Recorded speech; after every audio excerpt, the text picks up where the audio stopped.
Welcome to America's Day at the Races on FS2. Program brought to you in part by America's Best Racing. For the love of the race, visit americasbestracing.net. Today, Sunday card coming up in South Ozone Park here at Aqueduct and in Hot Springs, Arkansas as well at Oaklawn Park. Greg Wolf, Andy Serling with you. And our feature today here in New York, the Heavenly Prize. Yeah, it's kind of a mixture of two races, right? We didn't fill the Heavenly Prize yesterday. We mixed it with the New York breds to get 5, and you and I have already spent a lot of time talking about it. There are 4 in there that you can make a case for. You and I had very different opinions, and we thought there were really 4 horses with a chance to win. All right, that's race 7 on the card in New York. Meanwhile, race 3 at Oaklawn is coming up almost immediately here on our program. An allowance optional claiming field, 2 turns, mile and a 16th. And right now, 4 to 5 bold tactics. Brad Cox, Ricardo Santana Jr., who we'll see in a moment. We start the post parade with Turnstone. Turnstone's best races have come on the grass. Period. I mean, yeah. Not a lot to add. Going out for the connections of Garhole. This one, 4-year-old debut coming up and taking all the money. She is the horse to beat. I sensed a little bit in your voice that, like me, she may be a little overbet here based on her last race. Pretty extreme, 17 to 1, Luis Contreras. Yeah, she's going to have to run back to her very best race to have a chance to be any kind of factor. Off since October, Beach Flower, 9 to 1. I don't think that she's impossible in this race. I know she's been laid up, but her last race wasn't that bad, and she's an overlay. 9-year-old mare. She's won over $500,000. Been around for a long time. It's all in the notes. Speed and backed up to 3rd last start. Yeah, I don't think she can be the speed in here. To be fair, one of her recent races are the better races she's ever run. And outside at 2 to 1, second choice on the board, Lil King's Princess for trainer John Ortiz. You know, she got the money last time at 32 to 1 in a weaker spot wire in the field, and she'll try to do that again, and maybe she will. But I think she's a little overbet. I'm looking at this board. Here's my play: a little win bet on the 4 and a 2-4 exacta. Do you think the 4 is a bit of an overlay at 9 to 1? Big price coming out of a tough race. You can play it. Play along with Andy if you want. Go to NYRABets.com. Download the NYRABets app. Bonus 200. That code to use for new members that sign up and get that $200 deposit match sign up bonus. And play along all afternoon long. Minute to post here in our feature. Let's check in with our Hall of Famer, Gary Stevens, here as we get set for race 3. Gary. Yeah, guys, and bold tactics at 4 to 5, 6-horse field. They can be tricky going 2 turns, but it's pretty straightforward of what Santana's tactics are going to be on paper, at least. And that is, he's got probably the second to the least speed in this race. The 3, 4, 5, and the 6 all have more speed than him, with the 6 being the horse to beat. So that's going to be his target. But the thing that I would be worried most about is this 3 horse, the 17 to 1 shot. As Andy said, she's going to have to run a lot better than she has in her past to be any factor today, but she can be troublesome for your favorite in here because of the trip, the way it may set up. So my job as a rider is going to be to try and extract her from that inside post somewhere around the first turn, so I've got clear running in my sights for the rest of the trip. Guys, we'll talk to you later on. All right, we look forward to it, Gary. Thanks. That's a good point that Gary makes. To expand on what he's saying, and I agree with him, bold tactics could get sort of caught inside because the 2 and 3 have a very similar amount of speed, and he's right. Ricardo Santana, and I think Gary's looking from the riding perspective. If I'm riding the 2, I want to make sure I'm clear of the 3. I don't want the 3, a long shot who probably can't win, getting in my way. And that's a very interesting point, and I think a good one. So even money here, 4-year-old debut coming up. If she can extricate herself from that one and at least get in a decent spot, there's plenty of speed to set it up for, it seems like, right? I mean, I think that the race should be honestly run. The 2's the worst to beat. I'm not denying it. I just think her last 2 races are okay. She's run some better ones before that. I'm not against her. I just think the 4 is an overlay, so I bet a little to win on her and bet a 2-4 exacta. Vic Stauffer with the call. First live action of our Sunday program here coming up in the 3rd from Oaklawn.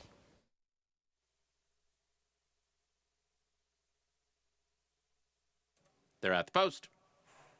They're off.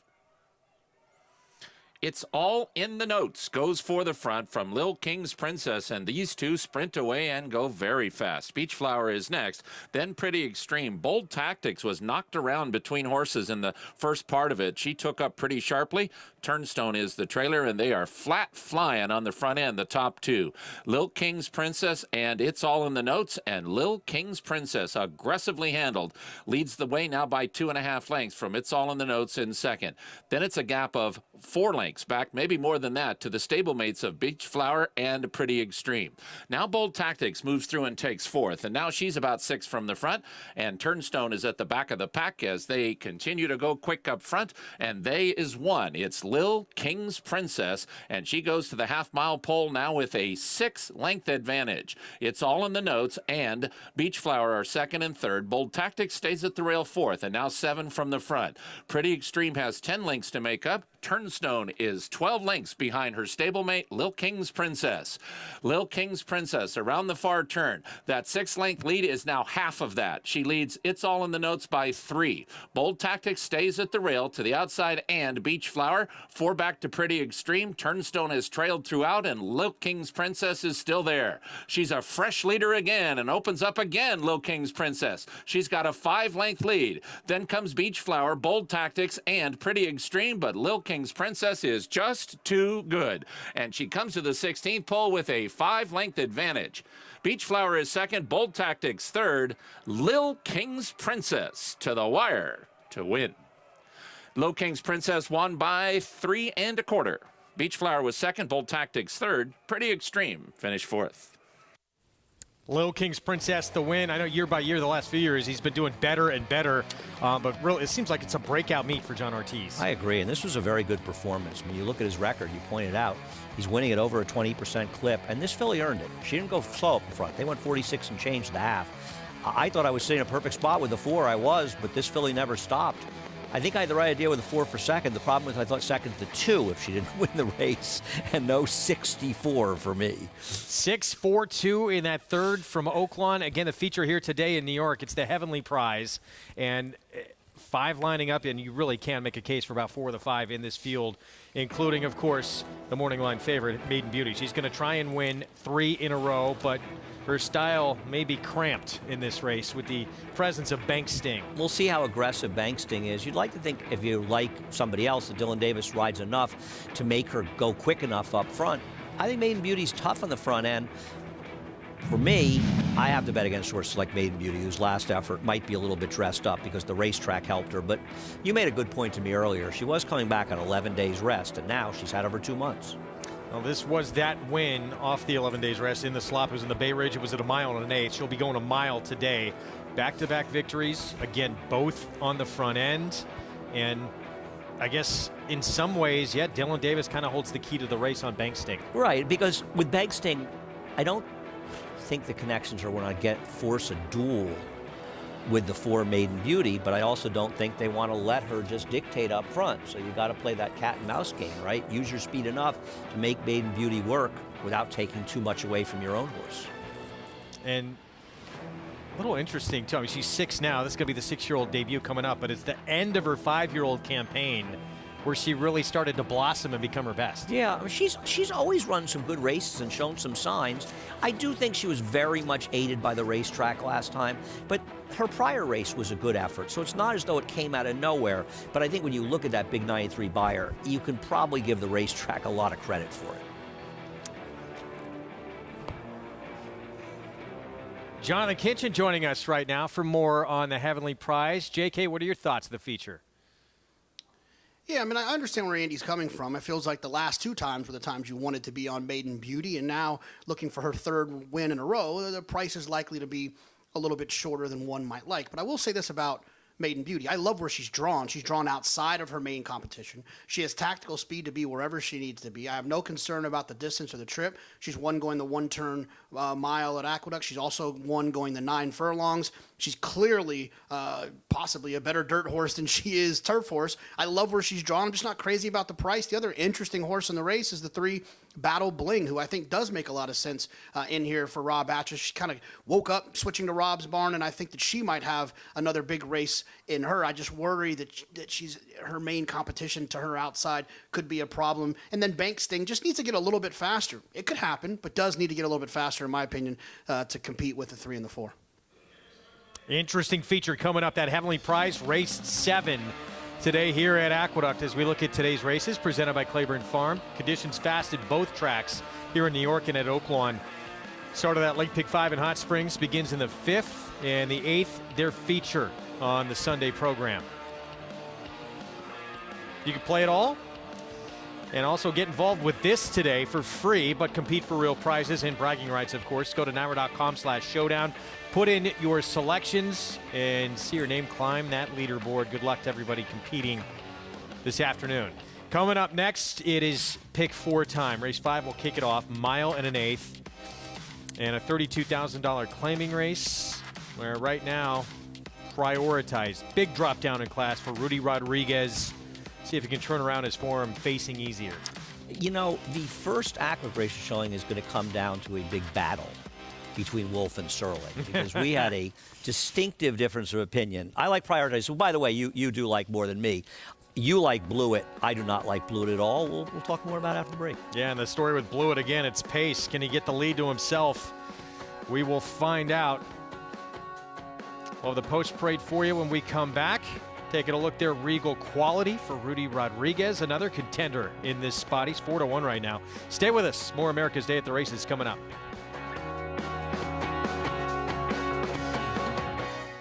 A Grade 1 winner of nearly $2 million, Silver State hails from the sire line of legendary Claiborne stallion Danzig. And his second dam is full sister to Kentucky Derby winner Monarchos. After winning the Oaklawn Handicap, Silver State defeated Knicks Go in the Grade 1 Metropolitan Handicap. On the board in 12 of 14 starts from ages 2 to 4, his career included a 6-race winning streak. Grade 1 winner Silver State, standing at Claiborne Farm.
Back on America's Day at the Races on FS2. Good to have you with us on this Sunday afternoon. We have the Pick 4 coming up in New York. We'll eventually get to the Late Pick 5 at Oaklawn. That's a little ways away. Race away. That's a little ways away. Race 3. This one got to the front in a race where it looked like all the outside 3 wanted to be in front. This one got it and kept going. Yeah. She was good. I mean, she really was good. Our last race was good. This one was even better. This was an honest pace, and they couldn't make up ground on her. We'll see if that's something we see throughout the day there. And honestly, with Bold Tactics, she couldn't even pick up the pieces against the 4 Beach Flowers. She did not run well at all. Short price. We thought too short, and in the end turned out to be. I didn't have the exact time. I played badly. 6-4-2. Little King's Princess winning for John Ortiz, Barbara Lundbeck, Robert Durbin. and a Street Boss filly picking up the 3rd win of her career. You can play along in the program. Download free Equibase past performances. Get all the stats of the jockeys, trainers, and horses by going to NYRA.com/TV schedule. Back to New York. To the 10-minute mark to post for race 5. Horse we saw when we were going to break, that was Regal Quality for Rudy Rodriguez. Coming off a win, going a mile here at Aqueduct for $25,000 last time out. Now we'll try and win at 1 1/8 for the first time in his career. There's a couple of things there. One, that you've touched on before that I don't disagree with. He's probably better at the 1-turn mile than he is in these 1 1/8, 2-turn races. Also, this was kind of the day for him. I know he beat Daddy Nose, who's not a bad horse. I think this is a tougher spot for him. He's not impossible, but you kind of missed the opportunity of 6-1 last time, didn't you?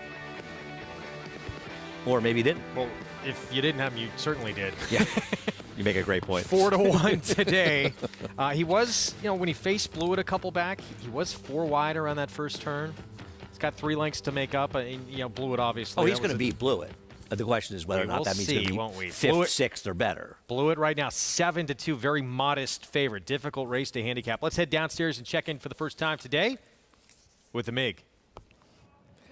Thanks, Greg. And it's just really got warm compared to yesterday. You always think that Gotham Day is kind of the unofficial start of spring, and today feels like a spring day. It is breezy coming from off of Jamaica Bay, but very warm and almost balmy out here.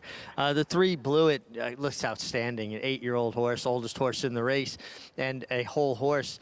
I tell you, he's just such an impressive-looking animal from a physical overall health perspective. His coat's great, his weight is great, and I'm not seeing a tremendous amount of speed in here. He's a horse that does his best running when he gets loose on the lead, when he gets comfortable, he gets brave, and he's able to get really balanced out and use his stride effectively. And that could be the scenario here, but as far as how he looks here in the paddock, he could not look any better. And then the 7-horse Prioritize, making his first start, second start for Rudy Rodriguez, came from a good barn in Jimmy Bond, but looks really good, takes a drop in class, and I think he'll appreciate getting to the 1 1/8. But those are the 2 that stood out physically here in the paddock, guys. All right, Mig, thanks. We'll get to the post parade coming up in a moment. Want to remind everybody, you can earn a 20% bonus on your winning Exactas Sundays all month long here in March at Santa Anita. To qualify, go to NYRABets.com. You have to opt in for the promotion. Then bet Exactas at the Great Race Place. If your ticket hits, you earn that 20% bonus. Go to NYRABets.com for all the details. And again, don't forget you got to opt in. So there is Blewett. When he has the lead, especially at this distance, he's effective. With the lead at 1 1/8, he's a perfect 3 for 3. The problem in this race is the presence of the 5 striking speed. In this race here, he got the lead. He beat Regal Quality, but the way the track was playing certainly helped him, right? Yeah, speed, as many people may remember, on the weekend that closed out and began the new year, it was devastating. It was very, very hard to close. And he was able to get loose in here. And as you say, when he's able to control, especially in these 9-furlong 2-turn races, he's a dangerous horse. Now, there was a time when he first started where he looked like he had stakes potential. It hasn't panned out that way. He's in good form. I think his form is dressed up. He's the kind of horse I bet against. And I have to think, especially not just the striking speed is quicker than he is, with Andre Worry riding striking speed, he's a very aggressive rider. So I don't see Blewett controlling on the front end, but won't be the first time I'll be surprised by the way a pace scenario develops around here. Well, there is Dylan in those blue and white silks leading the way at this meet. Would be the first riding title of his young career. Kind of amazing, but I guess, his best chances are here in the winter. But he's on his way. He's probably about 5 or 6 in front of Trevor McCarthy at this point. A lot of time left. We'll see. I don't think you want to count Kendrick Carmouche. Maybe this will be the year that Kendrick will go into closing day down 4, 5, or 6, and he'll close it out with a rush. Yeah, that was everyone roots for Kendrick. It's hard not to, but you had a 4-win lead going into the final day of the meet just a year ago, and Eric Cancel won 6 to catch him and beat him for the riding title. And 2 the day before. I think he won the 8th and 9th the day before it. So he won like 8 of 10 races or something to catch him. It was incredible. I think he caught Kendrick, sort of looked stunned after that. Riders up as we get set for our post parade here in a moment. Here's Lost in Rome. Horse who's a 4-time winner. He's a horse that used to have a lot of speed. He doesn't really have it anymore. You imagine he'll be a little more forward going the 2 turns, but last time out when he ran an improved third, he took advantage of a very fast pace that was collapsing late. I like Prioritize getting back to a dry track. We'll expand this a little bit more as we get closer, but I am concerned about the quick drop down. It's the 7 who had just been abysmal on 2 off tracks the last 2 starts, but against a lot better company too. Here's American Rule. Orlando Nota just claimed this one. He had his chance to win for William Murray 2 back and lost, and I'm not convinced he's going to get better with more distance. I just don't know if he's necessarily good enough. Here is the aforementioned Lost in Rome, a 4-time winner. I think he had good race dynamics last time out. We'll see if that's the case again today. Here's the veteran 8-year-old now. He's got to be in front to win. Dylan Davis aboard. Well, this one gets a thumbs up from Greg, a thumb down from me. I don't think he's getting lead from the 5, and I don't think he's winning. Mo Gotcha, Heeman Harkey, Leah Germati second off the claim. His form has just not been very good lately. Here's the thorn in the side, potentially a Blewett. Striking speed. Yeah, I don't know if he's good enough to beat these horses. Andre Worry a couple wins the other day, but he does have a lot of speed. Regal Quality coming off that win for $25,000 last start. Yeah, listen, he's not impossible. I happen to have picked him second. It just feels like last time was the time for him. Prioritized, big drop in class. Trevor McCarthy rides for Rudy Rodriguez. Yeah, he's going to need the race to come apart a bit. He didn't handle the slop last time, but this was second off the claim for $62,000. 2 sharp connections dropping off a cliff second time. 2 summers ago, he was third in a grade 1 at Saratoga. Microscope on the outside, blinkers on. He's not impossible, especially think the race is going to fall apart coming off the claim for Pat Quick. Pick 4 starts here. Jonathan, start us off. Yeah, this is a situation where, I think if you look at some of the speed figures in recent form for Blewett, you think, oh, this horse could get loose in here and wire, but like we talked about and everyone else has kind of touched on, he only does that when he gets loose. He doesn't really overcome any kind of adversity.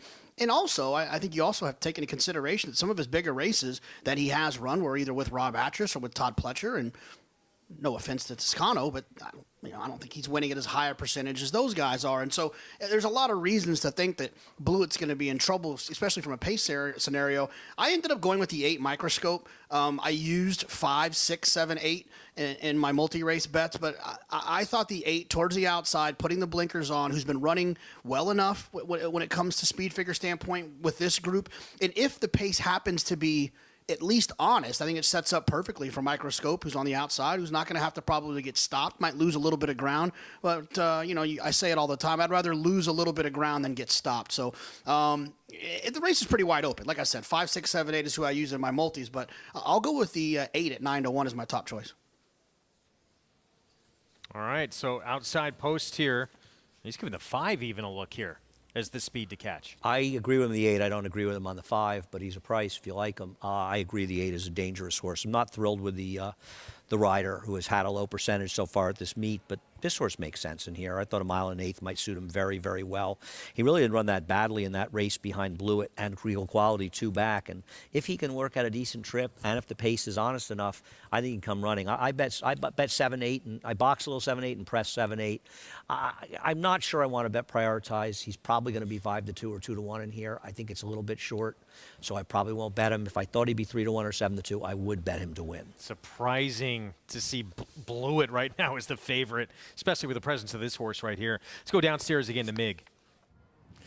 Well, I think that's the story, the race within the race, guys. The 3-horse Blewett needs to control on the front end, but being in the paddock, you glean little nuggets of information. Eduardo Jones, the owner-trainer of the 5 Striking Speed, said they want the lead. And that was the instructions that Andre Worry got, that they want to see this horse make the lead. They think that's their best chance to win it. So I think that right there, that's going to give Blewett a bit of a hard time on the lead. And I think if Striking Speed can win it, he's got to clear and get comfortable. So it sounds like that's what their game plan is going in. I think the 7 Prioritized, particularly if the pace heats up, makes a lot of sense. And he couldn't look better from a physical perspective. Loved the way he warmed up on the racetrack. So I landed on the 7 Prioritized because I do think we might get a contested pace. At least that sounds like the instructions going in. On paper, it figured to be that way as well. We'll see what happens. I can't believe Blewett is the favorite. Yeah, I'm a little surprised, too, to be honest. I think people see his wins, and they think he's speed. He's not. I don't think we're going to see a contested pace here. I believe Blewett will be sitting second to the 5. I think the 5 is faster than Blewett. The only way I think Blewett's going to be engaged with that, assuming the 5 doesn't stumble coming out of the gate or something doesn't happen, is if Dillon really sends. I just think the 5's flat out faster than Blewett. We'll see if Blewett can be effective sitting second. We'll see if it plays out that way. You know. People see Blewett. I think they see the big wins. He was in against Tougher last time out. It's a more reasonable spot. And I'm not sure a lot of people understand as clearly that the 5 is going to be the speed in this race or looking at it. He was chasing a wicked pace, striking speed last time. Blewett has been involved in some very, very slow paces when he's able to be forward. Well, we talk about it, you know, every now and then on the program, too, in terms of looking at the board and looking at value. If you're seeing Blewett on the board at 3-1, you have to stay away. I might say wait 8-1, but I don't know. You know, different people have different ideas. You know, people talk about value, and you're right. You know, the idea of value is my horse have a better chance of winning than his odds? And maybe there's some people that feel that he's value at 5-2. I'm not one of them. Even you who picked him, you don't think he's value at that price. Yeah, I think anyone would have a tough time arguing he is at that price. You get no argument with me. My problem with the 7, Prioritize, who I do like in here, these are very sharp connections, not just Rudy Rodriguez, but Michael Dubb, the owner. They claim this horse for $62,500. He didn't run at all last time. It does appear as he could not handle the sloppy track, and he's run badly on sloppy sealed tracks before. So it makes sense to say, we'll give him another chance. But they're sort of not. They're dropping right down for almost half of what they paid. The purse in this race is $55,000. They get just over $30,000 if they win. They're going to lose money on the whole deal if he should win this race, and he's almost certain to get claimed. So Michael Dubb is kind of saying, I want this horse to get claimed. I don't want to run him one more time for 50 or something. Get his form, show people he can't run anymore, and risk not losing him for 30. I'm going to lose him, hope I win the race, and I can just walk away and, you know, lose a few dollars. But that's never a good sign, especially for sharp guys like Mike Dubb. Yeah, you would think. Yet I still picked him. Yeah, well, look, he's especially with the board what it is. I mean, he's the horse to beat in here. But, yeah, it is a bit of a – makes you pause for a bit because they don't want to give him that other chance on a fast track against a little better. If it was a dry track last time, I would understand it. But it was wet, and he's run poorly on sealed tracks before. So my problem here was, I mean, I agree with Jonathan. The alternative is Microscope. And I do think 9-1's okay. I'm not thrilled betting that rider, but that doesn't mean he can't win. I assume there wasn't a rider change. No, it's Mena, Rowland Mena on the outside. The 8-horse, 9-1. 2-1 Prioritize, big drop. Rudy Rodriguez having a tremendous meet. Will this move work? Horse who was 3rd in the Grade 1 Woodward just 2 summers ago at Saratoga. He's faced the likes of Art Collector, Max Player, Happy Saver. Tough game. A lot easier company today. Tough game. John Imbrial, the call. Here is the start of the late pick 4 on the Sunday card. For Mogaccia and Microscope.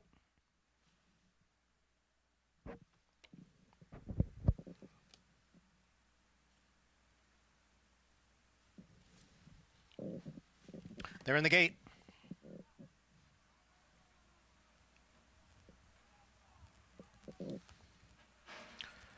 And they're off. American Rule. And there goes Blewett now. And Mogaccia is right there. So it is Blewett, Mogaccia, and they're joined by Striking Speed. So it's 3 of them across the track heading into the clubhouse turn. American Rule sits just off them and is running in 4th. Lost in Rome down on the inside in 5th, followed by Regal Quality in 6th. At the back of the pack are Microscope and Prioritize. Striking Speed gets away here to lead by 2. Mogaccia in 2nd, the quarter 24 and 2/5 seconds. Blewett settles in 3rd position. And then comes American Rule next in 4th. To his inside is Lost in Rome, and to the outside is Regal Quality. Then 2.5 lengths back to Microscope, and Prioritize is the trailer in 8th. As the field races up the backstretch, Striking Speed by a 1/2 length. Mo Gotcha in between horses with Blew It in the clear on the outside in third. Break of 2 to the duo of American Rule and Regal Quality. Then it's another 3 lengths back to Microscope, who's on the outside of Lost in Rome, and Prioritize continues to trail. Half mile went in 49 and 4/5 seconds. They begin the run into the far turn. It is Striking Speed down at the rail. On the outside, moving up now is Blew It to challenge, so it's Blew It and Striking Speed as Mo Gotcha tails off. About to be passed on the outside by Regal Quality. Regal Quality now moves into third. It is Blew It on the outside and Striking Speed on the inside, and Blew It has the lead. Striking Speed now back running in second, with Regal Quality next in third, then Mo Gotcha and American Rule. Blew It in front as they come down for the furlong marker. It is Blew It with the lead. The lead is almost 4. Regal Quality is moving up on the outside. It's Blew It in front. Regal Quality in second with 100 yards to the finish. Blew It, Regal Quality, and that's its way it's going to be under the line. Blew It the winner over Regal Quality, and a big break back to pace-setting Striking Speed in third. Well, good for Blew It, showing a different ability here sitting off the pace. He had no choice in this spot because Striking Speed was just too quick, and a nice ride from Dylan Davis to make this work out. Yeah, I mean, he knew he wasn't going to be able to get the lead from those horses, so he was able to get outside and stalk. And listen, I was dead wrong about this horse. I didn't like him at all, and he won fairly comfortably. Regal Quality's not really a 1 1/8 horse, so he closed, but his close wasn't as effective. It would be at a one-turn race. And this race was really about the no-shows. I mean, they went quickly the first quarter. Nobody made a run. Prioritize can't run at all anymore. The 8, who looked like he was in good position, he was really ineffectual, and just nobody made any runs. Blew It rated, and nobody was there to pick up the pieces. 5 for 7 now at this 1.125 distance. The old 8-year-old getting it done again. And the meet's leading rider notches another, Dylan Davis. 3, 6, 5, 1. 3-1 to start off the late pick 4 as we head back to Oaklawn Park in Hot Springs, Arkansas.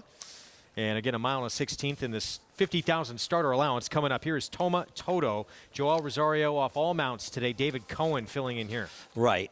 This is a horse that got a big win off the claim, or not, I'm sorry, off a voided claim and layoff for the Asmussen barn. I guess he's possible. I prefer others. Leading West, John Ortiz first off the claim. He's the horse to beat in this race. He got in significant trouble going the first turn last time out and still ran a respectable third in a tough spot. JVB for Thomas Vanberg. I got to assume named after Dad. That would certainly be a good assumption on your part. He's not impossible. He needs a little help up front. He doesn't have a lot of speed. 9-1 on Notary. I thought Notary was a bit of a player in this race, coming off the claim for Ingrid Mason. Thought this horse had a shot. 81 buyer in the win was with D. Wayne Lucas, and now with the new barn. Optimus Cat, 4-year-old debut. Yeah, just looks better on the turf. Here's Spheroid, big price, Giovanni Franco. Yeah, second off the claim, would have to improve off any of the efforts he's ever run in all likelihood. John Court, Catholic Guilt, teaming up with William Martin. I don't have any Catholic guilt, but I got some guilt, and I think this horse is a player in here, Greg. Yeah, tactical as well. Coming back Could in be short forward. rest, though. Short rest a little bit worries me. Could be in front. Yeah, he could. Sign of the Cross, Diodoro, and Ramon Vasquez. Well, when the Diodoro barn is rolling, you would go to this private purchase switching to him. Been doing a little bit better the last couple of days, so that makes him a little more dangerous. And Ricardo Santana outside on the 9. I think the only thing I can recommend about him is that Norm Cassie claimed him. Maybe he'll improve off the claim, but he'll need to. 2 minutes to post. Let's go to Gary. Yeah, guys, I'm here with an update on Joel Rosario, who was involved in a spill yesterday in yesterday's Fountain of Youth Stakes. There was a 2-horse accident. Both horses were okay. Joel just jarred up. I spoke to his agent, Ron Anderson, this morning. Listen, it's been 2 weeks in a row. He rode in Dubai or in Saudi Arabia last week. He had a scary accident there, hit the ground hard. Long flight back to America, so he was still stiff from that. And then the accident yesterday. Ron said that he expects him back later on in the week. Got some muscle soreness in his back, said he was tweaked up a little bit, didn't even try and get on the airplane last night. Just getting some rehab done, and look forward to seeing him next week on the 1-horse. Tomo is now ridden by David Cohen, so looking forward to a quick recovery for Joel Rosario from his soreness, guys. All right, Gary, thanks. Yeah, we all can't wait to see him back. Reigning Eclipse Award winning rider, first Eclipse Award of his career. He was meant to be riding Toma Toto, the 1 here for Steve Asmussen. Again, it's going to be David Cohen aboard today. Rosario was aboard, though, in the win last start. This will win off a 6.5-month layoff. Yeah, this was a conditional claiming race of a lower quality than the one he's running in today. And he got a very nice trip with Joel. This is a much, much tougher spot. An effort like the one he put in here, it gives him an outside chance to get a piece, but I think he's in much, much tougher. You know, Leading West had that tough trip last time, and I'd be very surprised if Tomo Toto is successful here. 6-1 right now. Favorite remains Leading West. Next door, who's the 5-2 favorite. It's been claimed each of the last 2 starts. Now with John Ortiz. Let's go back to JK. Well, I want to kind of elaborate on a point that Andy made in the previous race. When you're looking with Prioritize, when you're looking at connections, and especially ownership, claiming ownership groups, you start to realize who's sharp and who's not, and who makes good decisions. At his point last time about the 7 Prioritize, who's still running, is that they sure did give up pretty quick and drop this horse in with Michael Dubb. And I think the same can be said about the horse drawn to the outside, Sol de Sur. Right? Obviously, I talk about 10 Strike often, but they are a sharp claiming operation. The fact that they claimed this horse for 30, and the horse has had some time with Norm Cassie, and they've decided to protect the horse in a starter race, it makes me feel like this horse has a chance to run a little bit better, because 10 Strike they're realistic. If the horse was a bad claim, then they'll drop the horse in for 15 and move on and go on to the next one. The fact that they're sticking around a little bit, to me, suggests that this horse is probably going to run better than his odds. Your horse to use underneath when you're that big a price, 41-1 on Spheroid. We talked about, he's one of the best trainers in the game. He's certainly one of the top claiming trainers in the game, too. Robertino Diodoro, he's got the 8 Sign of the Cross. 2 for his last 39 at Oaklawn. But he did break through and get his first win just the other day. And in fairness, it's like 2 for his last 10. Okay, sure. But a sign of that you just want to get wins. They got a horse coming in later today. Just a massive drop. Yep. But you do what you got to do to turn the tide, right? Yeah, I mean, his horse here is very interesting, and I do think outside of the 2, he's the most dangerous horse. Though Catholic Guilt to me does interest me, but Sign of the Cross, private purchase coming in here. For what it's worth, how about trainer switches? So in other words, not claims, but trainer changes in dirt routes at Oaklawn over the last 5 years. Diodoro's 12 for 43, 28% with a 284 ROI. So he has done very well. That horse just got bet from 9-2 to 7-2. Might even take more money. I think this horse is extremely dangerous in here, the 8. 278 for me. Ramon Vasquez is going to be aboard, and he's just come out and said he's going to try the Kentucky circuit and then wind up here in New York probably. Well, the New York circuit's going to get more crowded. Spoli announced that he's coming here, and I believe Flavien Prat announced that he's coming here. So it's getting a little bit tough around here. Mounts could be scarce with that talent coming in. Loading up here for the 4th and Leading West. David Cabrera, John Ortiz, the 2, the 1 to beat. Let's go to Vic Stauffer for the call. Last to load, Sol del Sur.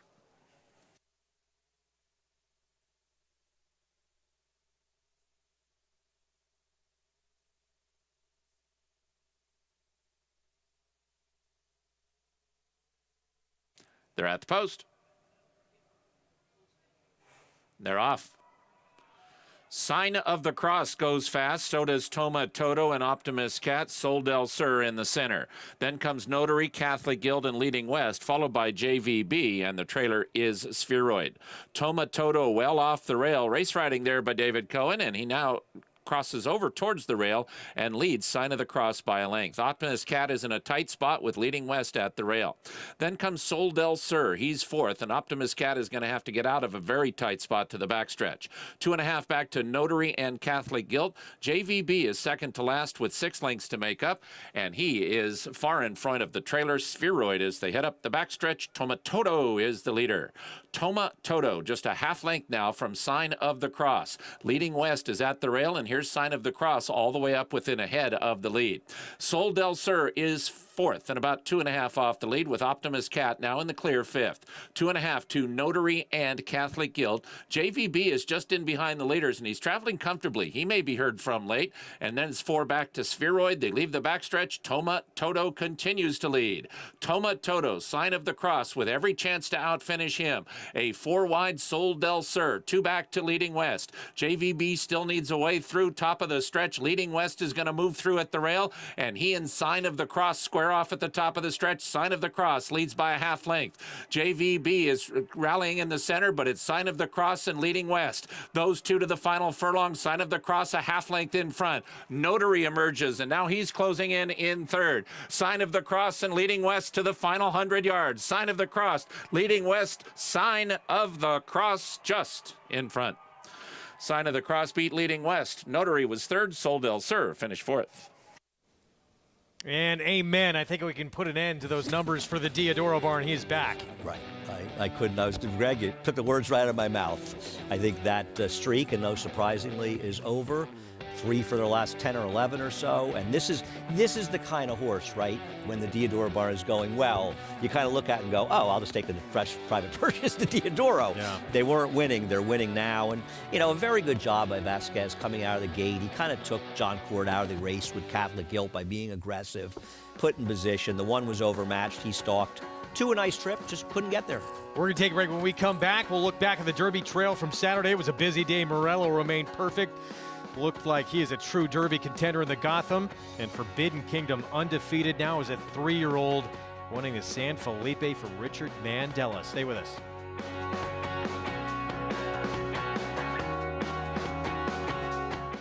Introducing a stallion, as top class as they come. In 22 career starts, he won or placed in 12 graded stakes, competing in 15 grade ones, earning over $1.7 million. His undisputed speed is evidenced by 7 100-plus Spire speed figures, a 3-time grade 1 winner, Raging Bull. Who you betting on?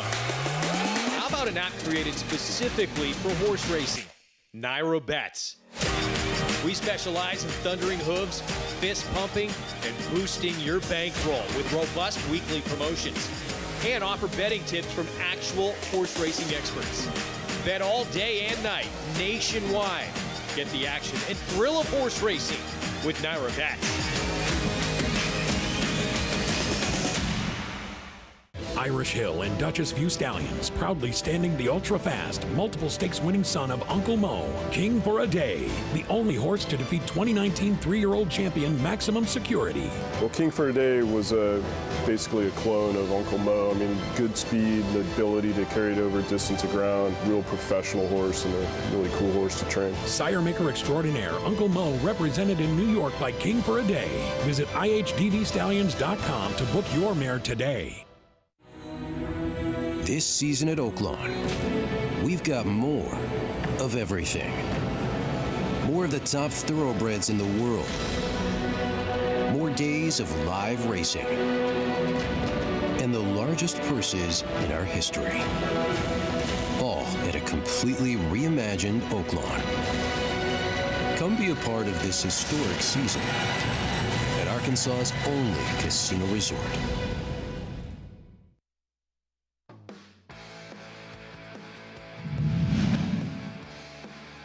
They are at the top of the stretch. 3/4 went in 1:13. Here is Morello to move right alongside of Dean's List. Dean's List digs down at the rail. Morello on the outside, and Morello is now in front. Dean's List is back running in second. Then it is Golden Code, and Life is Great. Morello is drawing away here in the stretch, and the 3-year-old will stay undefeated. He's 3 for 3, and he wins the Grade 3 Gotham by more than 4 lengths. If you didn't know his name before yesterday, you certainly do now. Morello, it's one thing to be on the Derby Trail. It's another to be doing it the right way, like he is improving and getting more professional start by start. No, and that's exactly what you want to see, right? That's why you bring these horses along this way. 6 furlongs debut, 7 furlongs, Jimmy Winkfield, mile here. Presumably they'll try the Wood Memorial next. If that works out, they'll try a 1.25 miles in the Derby. Whether or not he's a Derby winner, I don't know what kind of horse ultimately he turns out to be as far as distance, but I think, Greg, we can agree he's going to turn out to be a good horse somewhere. That was impressive. 96 Beyer he earned for the victory. Now back-to-back stakes victories, and more importantly, collecting 50 Kentucky Derby points to get into that starting gate, with that being a qualifying race. Road to the Derby, one big one remains, of course, April 9th, Wood Memorial. We fully expect Morello to be there, lined up. He'll have... that was a good field in the Gotham. It's going to get tougher. it's going In to the get wood. it's going to get tougher for all these horses each time they try, and that's why these preps are interesting. And I think yesterday was a day where we actually saw good performances by the winners of the stakes around the country. Meanwhile, out on the West Coast, Forbidden Kingdom, every step of the way in front. Son of the Triple Crown champ, American Pharaoh for Richard Mandela. And it was nice to have a good story out of California with a horse that won this race impressively and actually gets points for the Kentucky Derby. Richard Mandela, who had maybe the Derby favorite in Omaha Beach a couple years ago or 3 years ago, didn't make it to the race. Well, he may make it with Forbidden Kingdom, and based on this race, he looks pretty tough. You know what I'm noticing, though, that's interesting? A number of these strong contenders for the Derby look like speed types, and we haven't seen that as much in recent years. Forbidden Kingdom, yeah, he's pretty much proven at this point he has one way to go, and it's on the front end. But if you do it like that, they can't catch you. Right, but he and Epicenter, and Epicenter, you know, winning the Risen Star, another who has to be very high on the list for a lot of people. Very similar running styles. They're both good horses, though. He's on the top of that list. A New York bred surprised everybody in Arkansas with his win. He's on to the Derby if he so chooses. Probably going to still tackle that Arkansas Derby. Morello moving that list, as was Forbidden Kingdom. And Simplification, that poor start in the Holy Bull that really cost him in that race. This time broke better, and he was impressive with a 6-wide move. He was, and he didn't do it towards the front end. I think a lot of thought was he would be trying to go to the front end. They rated, and he won with devastating ease in this race. Obviously very good, got a 97 buyer. I'm always a little circumspect to the races down in Florida. I want to see them do it somewhere other than Gulfstream Park. Unfortunately, a bit of an incident in this race as well, though I don't think that denies the Simplification was the best horse. Yeah, both the Belmont runners. They're okay, though, and that's what spilled, matters. but yeah, they came out of it okay. As for Simplification, Jose Ortiz aboard for that win. And Antonio Sano back on the Triple Crown trail. Yeah, we'll see where this horse does. I mean, they'll certainly go to the Florida Derby, I would imagine. I shouldn't say certainly. You would imagine they'll go there, and we'll see. I don't know. I want to see those horses run somewhere else. This horse is using this as a prep for the English Guineas, which will be a prep for the Epsom Derby, apparently. Did you like Animal Kingdom when he won going into the Derby? I didn't have a real opinion. I don't like this horse in the dirt. Unlike Animal Kingdom, this one's proven he can't run in the dirt. And apparently he's going over to Europe to get buried in some races over there. Somebody needs to tell Kenny McPeak, we got some big ones here in New York. The Belmont Derby, the Saratoga Derby, that Jockey Club Derby. That's the races he may belong in if Kenny thinks he's that good, because he will get his head handed to him over in Europe. Tis the bomb. Battaglia Memorial winner got up to win by a neck as the favorite. From off the pace, as you look at a busy Saturday on that road to the Kentucky Derby. And when you look at that list, just simply that list right there, who impressed you the most? I know who impressed me the least. I think it's hard to say. I think Forbidden Kingdom and Morello were both impressive. And Forbidden Kingdom's sake, he went at 2 turns. So that's impressive. But he's also shown that he's a kind of need to lead horse, at least at this point from what I've seen. That may make things tough depending on who gets there, as we know Morello can rate. But he showed he could do it in the 2 turns, so that gives him an advantage. I think both of them ran very well. Yeah. Fun Saturday in terms of Derby preps. We're going to take a timeout when we return. Maiden Beauty going to try and make it 3 consecutive wins, but going to have to deal with the speed of Bank Sting, who could be a thorn on her side. As for Sharp Star, could she turn the tables on Maiden Beauty? Shortening up in distance today. Our feature is coming up next. Magic's in front. Good Magic pulls away from Sobomini.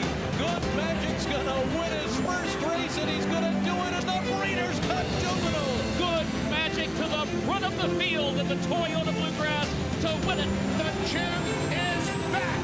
Good Magic in a good-looking performance. 800,000, 75, 875, 8.5. Pete, 775,000. Thank you. Magic's in front.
We're back on America's Day at the Races. Good to have you with us here on FS2 program, brought to you in part by the champion sprinter Run Happy. Never lost in his career while sprinting.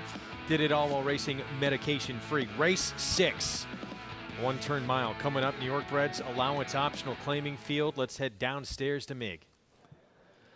Thanks, Greg. Yeah, it's kind of an interesting race. I think it's very competitive, wide open. We'll start down on the inside with the 1, no salt. Mike Maselli does a terrific job. Horses look good. No different here with no salt. Just makes a great impression. Was just a bit off of Yankee Division 2 starts back.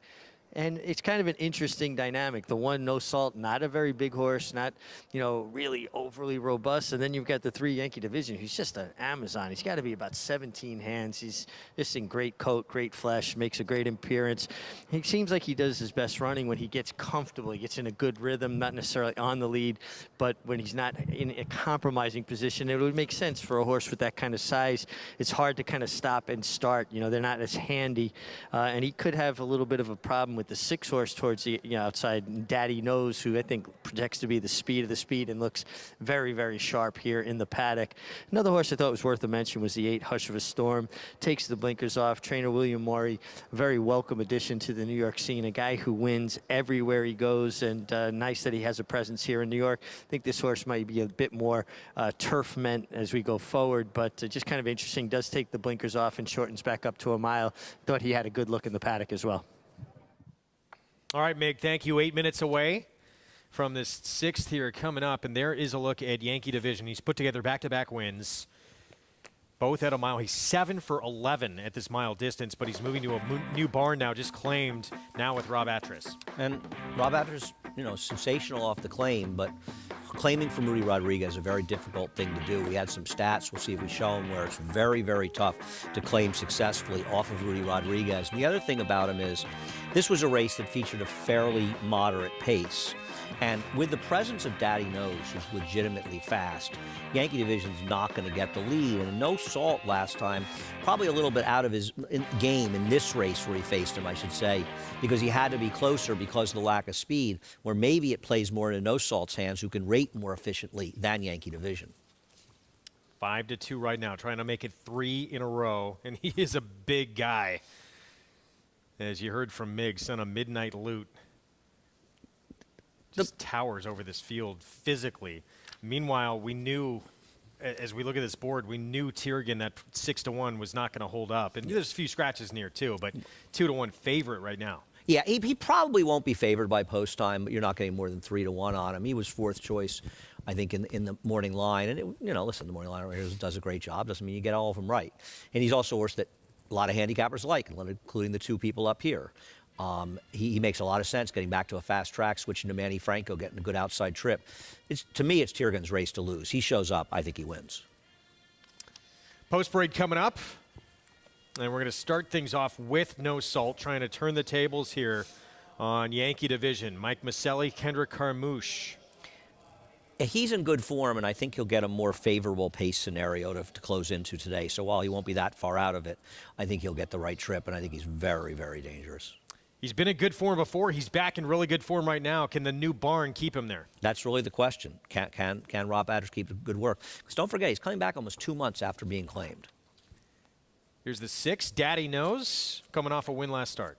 Yeah, it was a win, but it was a win against lesser. This is a tougher spot. And he is fast. Go ahead. A 3rd race for him in just 24 days' time, too. And he's fast early, though. You got him to catch. Big price, 25-1, Vintage Hollywood. If he couldn't come close to dark money, it's just hard to see him. This is a tougher spot for him.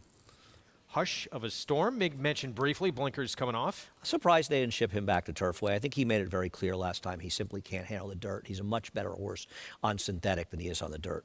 And Tiergan 5-2, Manny Franco outside. I just think you go back to his last fast-track dirt race at this one-turn mile. He runs that effort. This field will be blinking looking for where he is. Well, let's take a look at this gray son of a Fleet Alex, 6 years old now. He's been first or second 12 of his 25 lifetime starts, and he's tackled pretty recently some very good company. Yeah, and he seems to be a horse that may not be handling a wet track, the sealed tracks, the way he once did. He didn't handle it all in his last 2 times. The time before that, he got caught wide against a super inside speed bias. The time before that was actually an inside track, and he was wide around the track, and he still ran a huge third with a 96 buyer. He gets a switch to Manny Franco. Best rider he's had since Ira Ortiz rode him the Empire Classic. He figures to stalk. The problem with him is he's just too obvious in this race to me. Yeah. Yeah, I love the way he's warming up, though. Looks like game face on for him today. Meanwhile, Daddy Knows, coming off that 91 buyer win at 7/8 of a mile last start. That was this one here back on February 20th. I love Daddy Knows. He's a very cool game horse. He can be a tricky horse to ride, and I thought Andy Hernandez, the apprentice, did well with him because he tends to bear out and has given some very good riders fits before. He's fast and he's game, but is he good enough to win this race? That's the problem. I think he's meeting, I don't think he is. I know he's meeting a tougher field, but he's a game son of a gun. Right now, Daddy Knows 4-1 for Jeffrey Engelhart, trying to win back-to-back races for that barn off the claim. Let's go to Jonathan for more. Yeah, look, Daddy Knows, I agree with Andy. He was facing a little bit of a lighter group last time, but he ran fast. He ran a fast speed figure. If you look at Time Form US, he ran a 1:13. The race prior to that, with Ray Handel, he ran a 1:14. So it just might be that the 6-year-old has just kind of found his groove as it is now. And from a speed figure standpoint, that's why I look at them. It's an equalizer when you don't have to always figure out if a 6-furlong race at Parks was as fast or slower than a 6-furlong race at Aqueduct. I think the other thing that can come up is when you're looking at these scenarios with class, when a horse is coming up from 15 to 30 in the claiming ranks, you can use the speed figures to kind of help you out. And to me, Daddy Knows fits in this spot. In the 9 tier, and I understand if he runs the race 3 back, he's the winner. But he's run bad in his last 2 starts. He didn't take much money considering that it was Rudy Rodriguez the last 2 starts, and now they have him in for a tag. It feels like they might be giving up. Just want to say, I agree with John that there are some things about the drop that you don't love. But remember something about this horse. 14 months ago, he was claimed for $16,000. So it's not as though he's been an expensive horse that's been running in bigger races, that they made an expensive claim for or something. They bought this horse over a year ago for $16,000. He made $262,000 last year. He's a 6-year-old. If he wins here and he gets claimed, they're going to get what? An additional 37, 40, about $85,000. This is not a drop down like Prioritize. Drop downs are drop downs, and you have to analyze them. And if you think a horse is a negative drop down, if it works for you, and 9 to 5 is ridiculously low. But if you think then don't bet against them. That's fine. I'm never going to argue that with somebody. But I think if you look at this horse being claimed for $16,000, it's a lot different than Prioritize, who was claimed for $62,500 2 starts ago. They're way out and in the positive, in the green, and at this point, how much better can it get? And what is he worth? Are they convinced he can compete in stake races? Do they want to move on? Maybe. And look, they all have issues, So I don't think this is as bad a drop, particularly because they made such a good claim getting him so cheaply. Minute to post coming up. That price is getting awfully low, though, outside on the 9 tier again. Let's go back down to Mig. Yeah, Greg, again, I think it's a very competitive, very interesting race. I'm going to go with the 1 No Salt. I liked him in the paddock. I liked him even better on the racetrack. I was sitting by the rail talking with his conditioner, Mike Maselli, who was a terrific rider and has done a great job with his horses. And he just made such a good impression on the racetrack that I landed on No Salt. 3 Yankee division continue to impress on the racetrack. And I just have to say, most of the time I try to point out or accentuate positives. Tiergan, who's taken the money as your favorite, didn't like his coat. His coat looked a little bit dry, a little bit turned to me. Sometimes with gray horses, it's a little bit harder to kind of pick up, exactly how rich and hydrated they are in the coat. But with him, he really kind of stood out that he just looked a bit drier than I like to see, particularly for a horse taking all that money. So 9 to 5 on Tiergan. Negative in the looks department from Mig. We'll see what happens here. Meanwhile, Yankee division 5-2 in here. Again, trying to make it 3 consecutive victories, and there's no question he's been at his absolute best at this mile distance. He's a very good game horse. I'm not going to deny it. I don't love his chances here. I prefer the 1. I think No Salt is the overlay on the board right now at 7-2. And Tiergan is an underlay, even though I like his chances, and I know you agree with me, but I think we both agree 9-5 is too short. Probably the value of the horses, at least in my opinion, contenders, is the 1 No Salt. Here we go. Race 6 from Aqueduct. We head upstairs. John Imbrial with the call.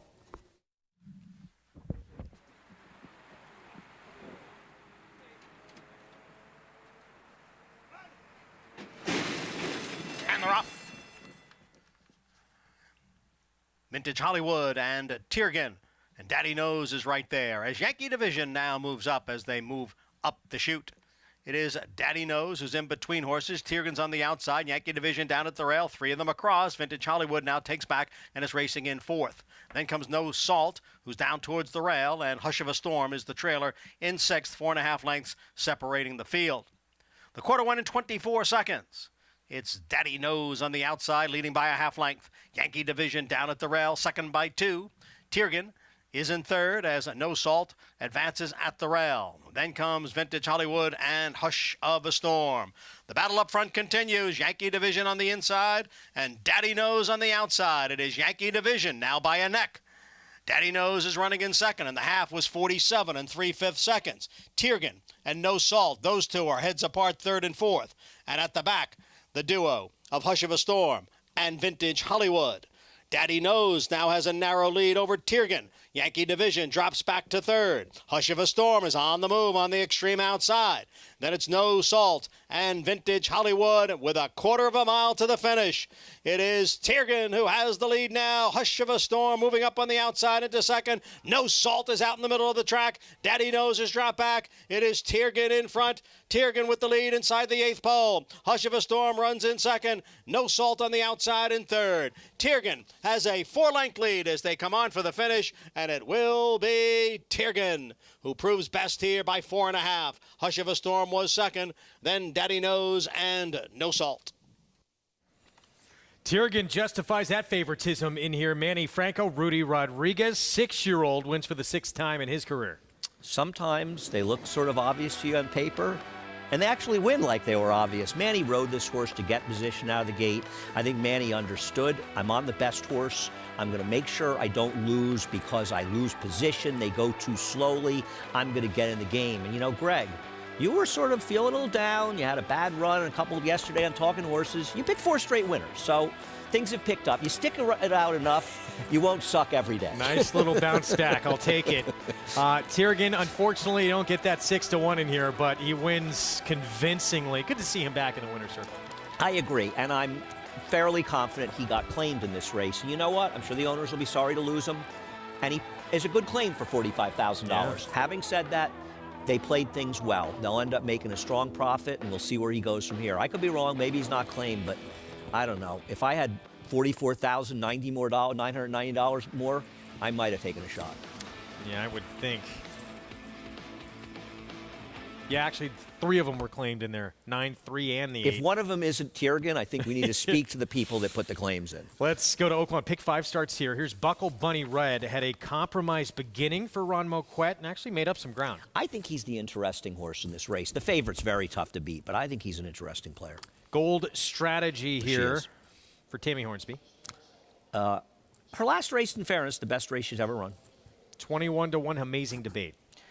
Yeah, daughter of Amazing Destiny, a horse we liked, a sprinter for Wayne Lucas. She will need to improve. Speed Against Easier for Miss Rita now jumps up in class. But her 51 buyer figure gives her a chance. Prinia. 7-1 in here. Grand Dam actually was a 16-time winner who won a Grade 3. Won $500,000. Yeah. Ran buyer figures in the 90s. Second Dam was good. The first one ran one time for Brad Cox in a route and got a 48 buyer. 7 went by, who we'll get back to, is a big contender. Pattern Bet's the horse to beat. Yeah, you and I talked about this horse last time. So super impressive first time. Ran terrific the second time, but lost to a first-time star that just ran huge. Yeah, it was lone speed. Did duck in a little bit in the stretch, too, but that didn't cost him the win. But still, she ran very big. Sweetness, 2 outside, 19-1. Does cut back. Other than that, tough to recommend. And we're going to see her here in a second, but let's go back to the 7 for just a second because she's a major player in here. Tom Swearian's filly. Here she is. 40-1 in the debut. Ran very good. The horse behind her ran third, has come back to win 2 of her next 3 starts. And not only that, Greg, she got a 56 buyer in the race behind Summer Shoes. She ran a 67, a 70, and a 72. So I think it makes that race stronger. And keep in mind, she's facing Archiebreds today, and that race was against Open Company. Hawthorne or not, this horse faced some better horses. She is far from impossible, and rightfully so, the second choice. Pick 5 starts here. Let's go to Gary Stevens. Yeah, guys, let's talk about an Archibred that won the no double stakes yesterday. That was Garhole. I can't wait to see him run against Open Company eventually somewhere down the road because he's still got his conditions, meaning he's won these Arkansas-bred races, so he can run an Open Company and still be a one other than condition, and he's going to be tough. Ran 109 flat yesterday, super impressive. Talked to the connections yesterday. They were ecstatic. And he ran that 109. When he came back after the race, he couldn't have blown out a match. Looked like he had done nothing. Well, the same connections on Prinia in here. This filly looked good out on the racetrack. She got a little bit warm, but she got a good way of moving about her. So took Garhill. He didn't win his first race, but he hasn't been beaten since his first race. Maybe Prinia will be the same way. And let's talk about the 7 horse again, Summer Shoes. Chelsea Bailey looking for a 3rd win on the card today. She won the double. That's the first time she's won the first and second race in her career. So she was pretty excited about that, riding what looks like to be the horse to beat in here, guys. All right, Gary, thank you. Yeah, Garhole is exciting. He's won 4 in a row now. And we'll see if he could take his act against Open Company eventually. Yeah, I agree. You know, I'm interested. I want it. Randy Moss makes the buyer figures for Oaklawn, and he gave the horse a 91 buyer, and the race before it got a 93. As far as I could tell, the race was considerably faster. Now, I have as much respect for Randy Moss in racing, especially as a figure maker, as anyone I can think of. So I'm sure he has a very good reason. I'm curious to ask him why he didn't give that horse a bigger number. Now, one of the reasons probably is it is very hard looking at the other horses in the race to justify giving the race 100 or something. I mean, I think the whole field would have run lifetime tops, which is a tough thing to do, and figure makers struggle with these things. Keep in mind, every figure maker is only trying to come up with the most accurate number. You may or may not agree with them, but they're not trying to be deceptive. They're trying to be accurate. I am curious, though, to talk about that with him, because on the surface of things in a raw time, that was a very fast race. Yeah, I didn't even see that number from the other race preceding it, but immediately I thought that number was low when I saw it. But we'll see. Exciting horse regardless. Here's Pattern Bet for Ron Moquette, and second time out. This horse didn't, it ducks in a little bit, but I don't think it was going to get to this lone speed anyway. Still ran a very big race in defeat and moved forward numbers-wise, too. And I also wonder a little bit if the horse ducked in sort of trying to catch this horse. You know what I mean? Like, the poor guy is, like, fighting to catch that horse, and he just, you know, sometimes horses will do that a little bit. Not necessarily getting tired. It's almost like I don't know if it's frustration, but you will see that. He never gave up. And I remember watching this race with you because you and I had been so impressed with his debut, and you said to me, do you think he regressed, or do you think he just ran to a buzzsaw? And I said, well, he didn't beat the rest of the field by 10 lengths. So my guess is he ran into a good horse, and a first-time starter got a 70. I think the 7 is dangerous. I think the 1 could improve a little bit. Today is the day he's supposed to win. If he doesn't beat the 7 in here, in all likelihood, I think he might be one of those bridesmaid types. Yeah, there she is, 4-5 favorite on the board for Ron Moquette. Jonathan, your thoughts here? Yeah, I'm with the 8 Pattern Bet as well. I loved the horse last time, and I thought that was the time to try to sneak back after the trip from the first start. Should probably go off at another low price here. Now, I do agree. I think this horse ran into a buzzsaw last time, a horse that got loose on the front end that ran a fast speed figure. So you can kind of forgive the second place effort for that. And so in this race, the horses that have run, I don't see anyone who's going to jump up and kind of run that 70 type of number. But, you know, it is a little bit of a concern. The 7 Summer Shoes, this horse ran fine on debut, and you have to think that a horse that's, you know, kind of, you know, 3 to 4, there should be a little bit of grow up from last year and continue to mature, and learned a lot from that race. But This horse was 40-1 on debut and kind of came from out of it. And I take some of those horses and want to just kind of see it again. Did the pace fall apart that day? Why was she 40-1 and coming from the clouds? Who was she facing? Was the group very good? So I'm going to end up landing on the 8 Pattern Bet. If I was looking for a horse outside of that, I thought the one to the inside, Buckle Bunny Red, was interesting, who took some money last time on debut and ran okay. Probably needs to break a little bit better from the inside, but did run okay last time for Joel Rosario. Yeah, I'm with JK. That's the stablemate of the favorite, the 1. And she actually got squeezed out of the gate, and it was pretty bad. I mean, she was dead last off the screen as a result of that, and then did start to make up some ground. Real quick, back to the 7. She did work out a really nice trip along the rail, and it worked out really nice for her. She did have to alter a little bit in the stretch and showed some athleticism, so she's talented, but it did get a nice trip. Yeah, I think we're going to have you do talking horses more often. You are really on your game today. I mean, you are really on your game. I agree with you, Greg. I agree. And I think the point you're making is not that the horse can't win every second, as you're saying she's not getting a better trip than she got last time. And I think that's the point of looking at those trips. And with Buckle Bunny Red, I agree with you everything in the beginning. What's frustrating to me is watching replays at Oaklawn can be a little tricky because they make this turn, the stretch, and you have a blind spot and you don't get to see it. And I'm sure it has to do with the way the track is positioned, and I get it. But I couldn't tell exactly where this horse was going to make its rally and if there was any trouble or angling out. My assumption is with Joel Rosario, you probably got as clean a trip after the break as you could possibly get. Yeah. But I still think that horse is extremely dangerous. It's great. To me, I'm surprised she's 7-1. Well, you've got a 3-5 shot and a sort of lock-in second choice in the 7. The reason I guess she is the first-time starter with Ricardo Santana's taking money. If that horse didn't take money, she might be 9-2 in here, right? That's Prinny of the 5 for John and Anthony Shortleaf Stable. Talked about the pedigree there in a good one that the dam produced, who was a Grade 3 winner, won almost $500,000 for John Ortiz here debuting. But certainly it's the 8's race to lose. Pattern Bet. Filly making start number 3. David Cabrera will be aboard. She is odds on to try and get it done. Will a third time be the charm? Let's go to Vic Stauffer. Pick 5 begins here. Buckle Bunny Red is fractious in the gate. Here comes Miss Rita. The last to load will be Sweetness 2.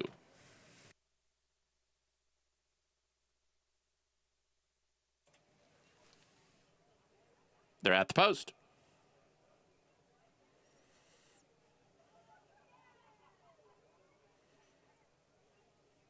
They're off. Prania and Summer Shoes break well. Pattern Bet is close up. Amazing Debate. Buckle Bunny Red through at the rail. Miss Rita is next, then Sweetness 2, and the trailer is Gold Strategy.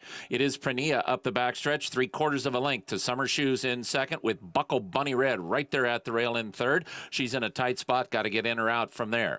Pattern Bet is moving in fourth, with Amazing Debate just outside of her. 4 back to Miss Rita and Gold Strategy. Sweetness 2 is the trailer, and the leader is now Summer Shoes, who puts her head in front. Summer Shoes just a neck in front of Prania in second. Pattern Bet in perfect striking position if she's good enough. 2.5 to Amazing Debate. Gold Strategy is next. Top of the stretch, Chelsea Bailey trying for her third win. Summer Shoes has the lead, but Pattern Bet is on the attack on the outside, and these two square off at the top of the stretch. Summer Shoes now a length and a half in front of Pattern Bet, who has just left her. Wow, look at this. Summer Shoes has suddenly opened up 5 lengths. Pattern Bet is second. Amazing Debate is third, and Gold Strategy. Here's another good look in Arkansas bred. It is Summer Shoes, and she's going to win by a lot. 3 wins, Chelsea Bailey. Summer Shoes won by 13 3/4 lengths. Pattern Bet was second, Gold Strategy third, Amazing Debate fourth. Good God, where did she find this extra gear? If Vic is right that she won by 13 3/4 lengths, then he deserves something special for that. 3/4, he broke it down. You could see that Chelsea got a lot of horse. You and I were watching, and we both said, well, the 8 looks kind of loaded. Chelsea looked to her inside. The 8 was on the outside. It didn't matter who was anywhere. I guess wherever the number 8 shows up, Pattern Bet, there's going to be a killer in there. Yeah, it's been tough what she's run into. Heavenly Prize, our feature still to come. Wow, was she special. 9-race span Of Grade 1, she won 8 of them, including second by a neck in an 8th. We'll be back with more right after this. Feature coming up. The breeding industry is governed by one principle. Performance determines success. And Constitution has won! Now, he's earning his stripes by siring stars. Independence Hall wins the Hagyard Bayette. Law Professor just in front, and Law Professor. American Revolution, fireworks in the stretch here in the Cigar Mile. Constitution, a natural-born leader. How does horse racing support New York's economy? It's responsible for 19,000 jobs and more than $3 billion in annual statewide economic impact.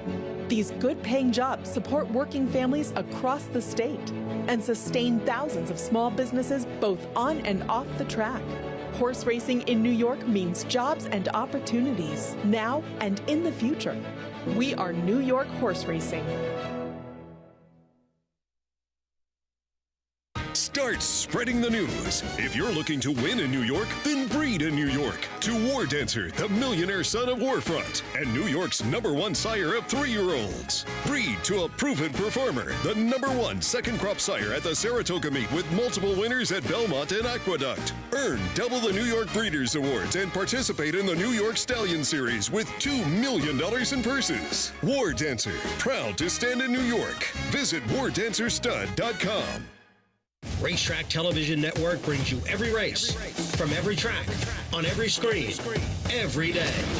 With monthly packages starting as low as $5, RTN gives you great value and access to more live HD streaming and race replays than anyone. Visit RTN.tv today to sign up and watch on almost any device, including Roku and Amazon Fire. Use promo code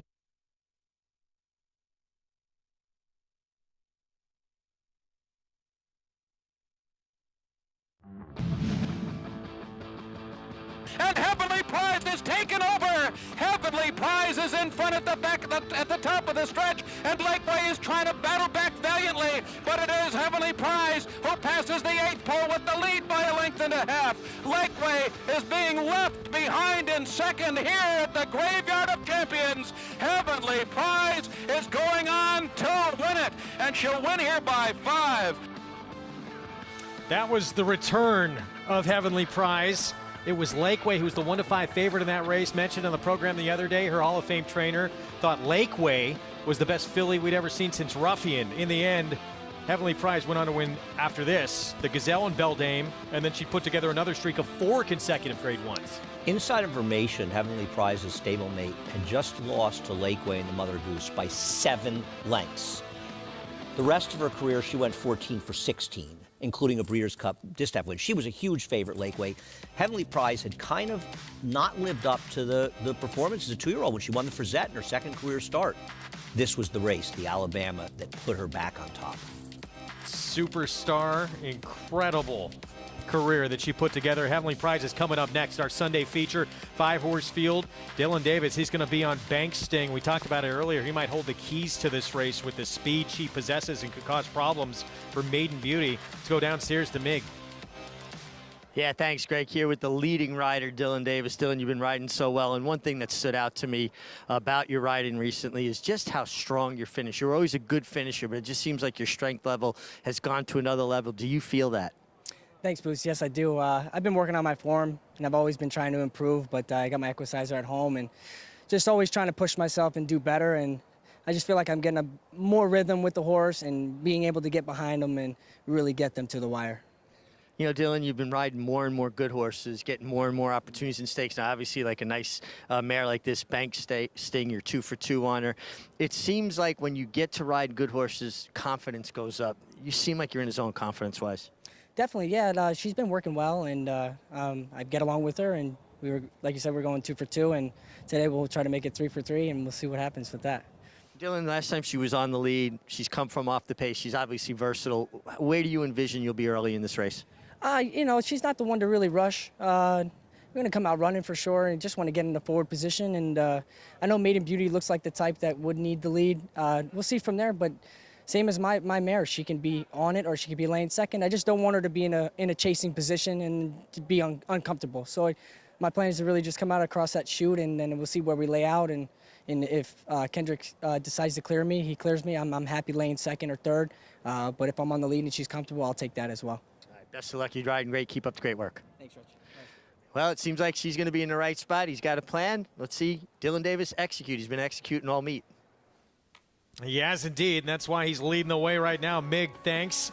3-win day for the meet's leading rider on Saturday. Dylan Davis added another one already today on Blewett. Can he keep it going on Bank Sting, who right now is the 8-5 favorite in our feature, the Heavenly Prize?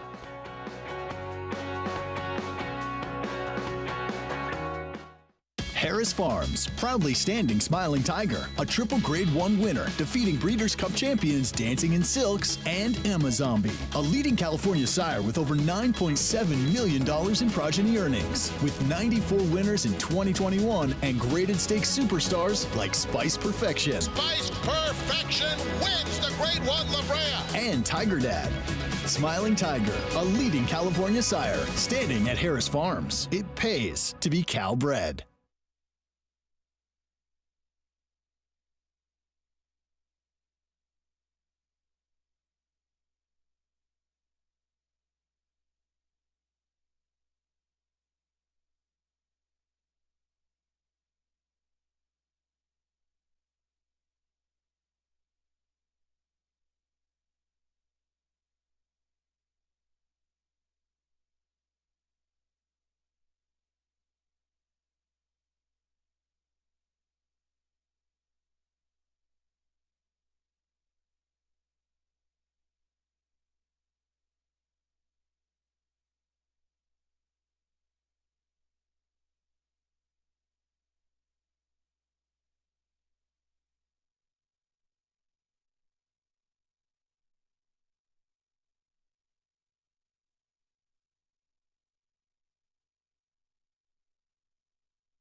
Back on America's Day at the Races on FS2, program brought to you in part by America's Best Racing. For the love of the race, visit americasbestracing.net today. Heavenly Prize, our Sunday feature coming up. And there again, the mare that Dylan Davis, leading rider at the meet, will be aboard. She is 6 for 8 lifetime, coming off a win against New York bred competition. She's facing Open Company in here, trying to get her first win against Open Company. I think her last win was better than it looks. I know the horse she beat came back and ran poorly, but the horse she beat also had the run of the race in here. It was a big inside speed track, and Bank Sting was wide, and she was a bit against the grain of the racetrack, and she still ran that horse down, albeit at a short price, but she ran her usual solid buyer speed figure. It's really an interesting cat and mouse game that Dylan Davis has to play. It's likely that Maiden Beauty is going to be the speed, but I think that Dylan has the speed to run with her, but he doesn't want to get into a cutthroat duel, obviously, but I also think he doesn't want to just concede the lead. So he may want to go enough to make Maiden Beauty have to work a little bit, and maybe that one has to work a little bit, and maybe can get outside of her, but he's got to find the position, and he's got to work out the right trip with the horse to beat and a speed outside of him. Yeah, she's been versatile. I mean, she's won in front. She's won from off the pace as well. This was the morning line favorite, Maiden Beauty. And in the slop in the Bay Ridge, this was at 1 1/8, and speed dominated on this day. And she obliged with a front-running score.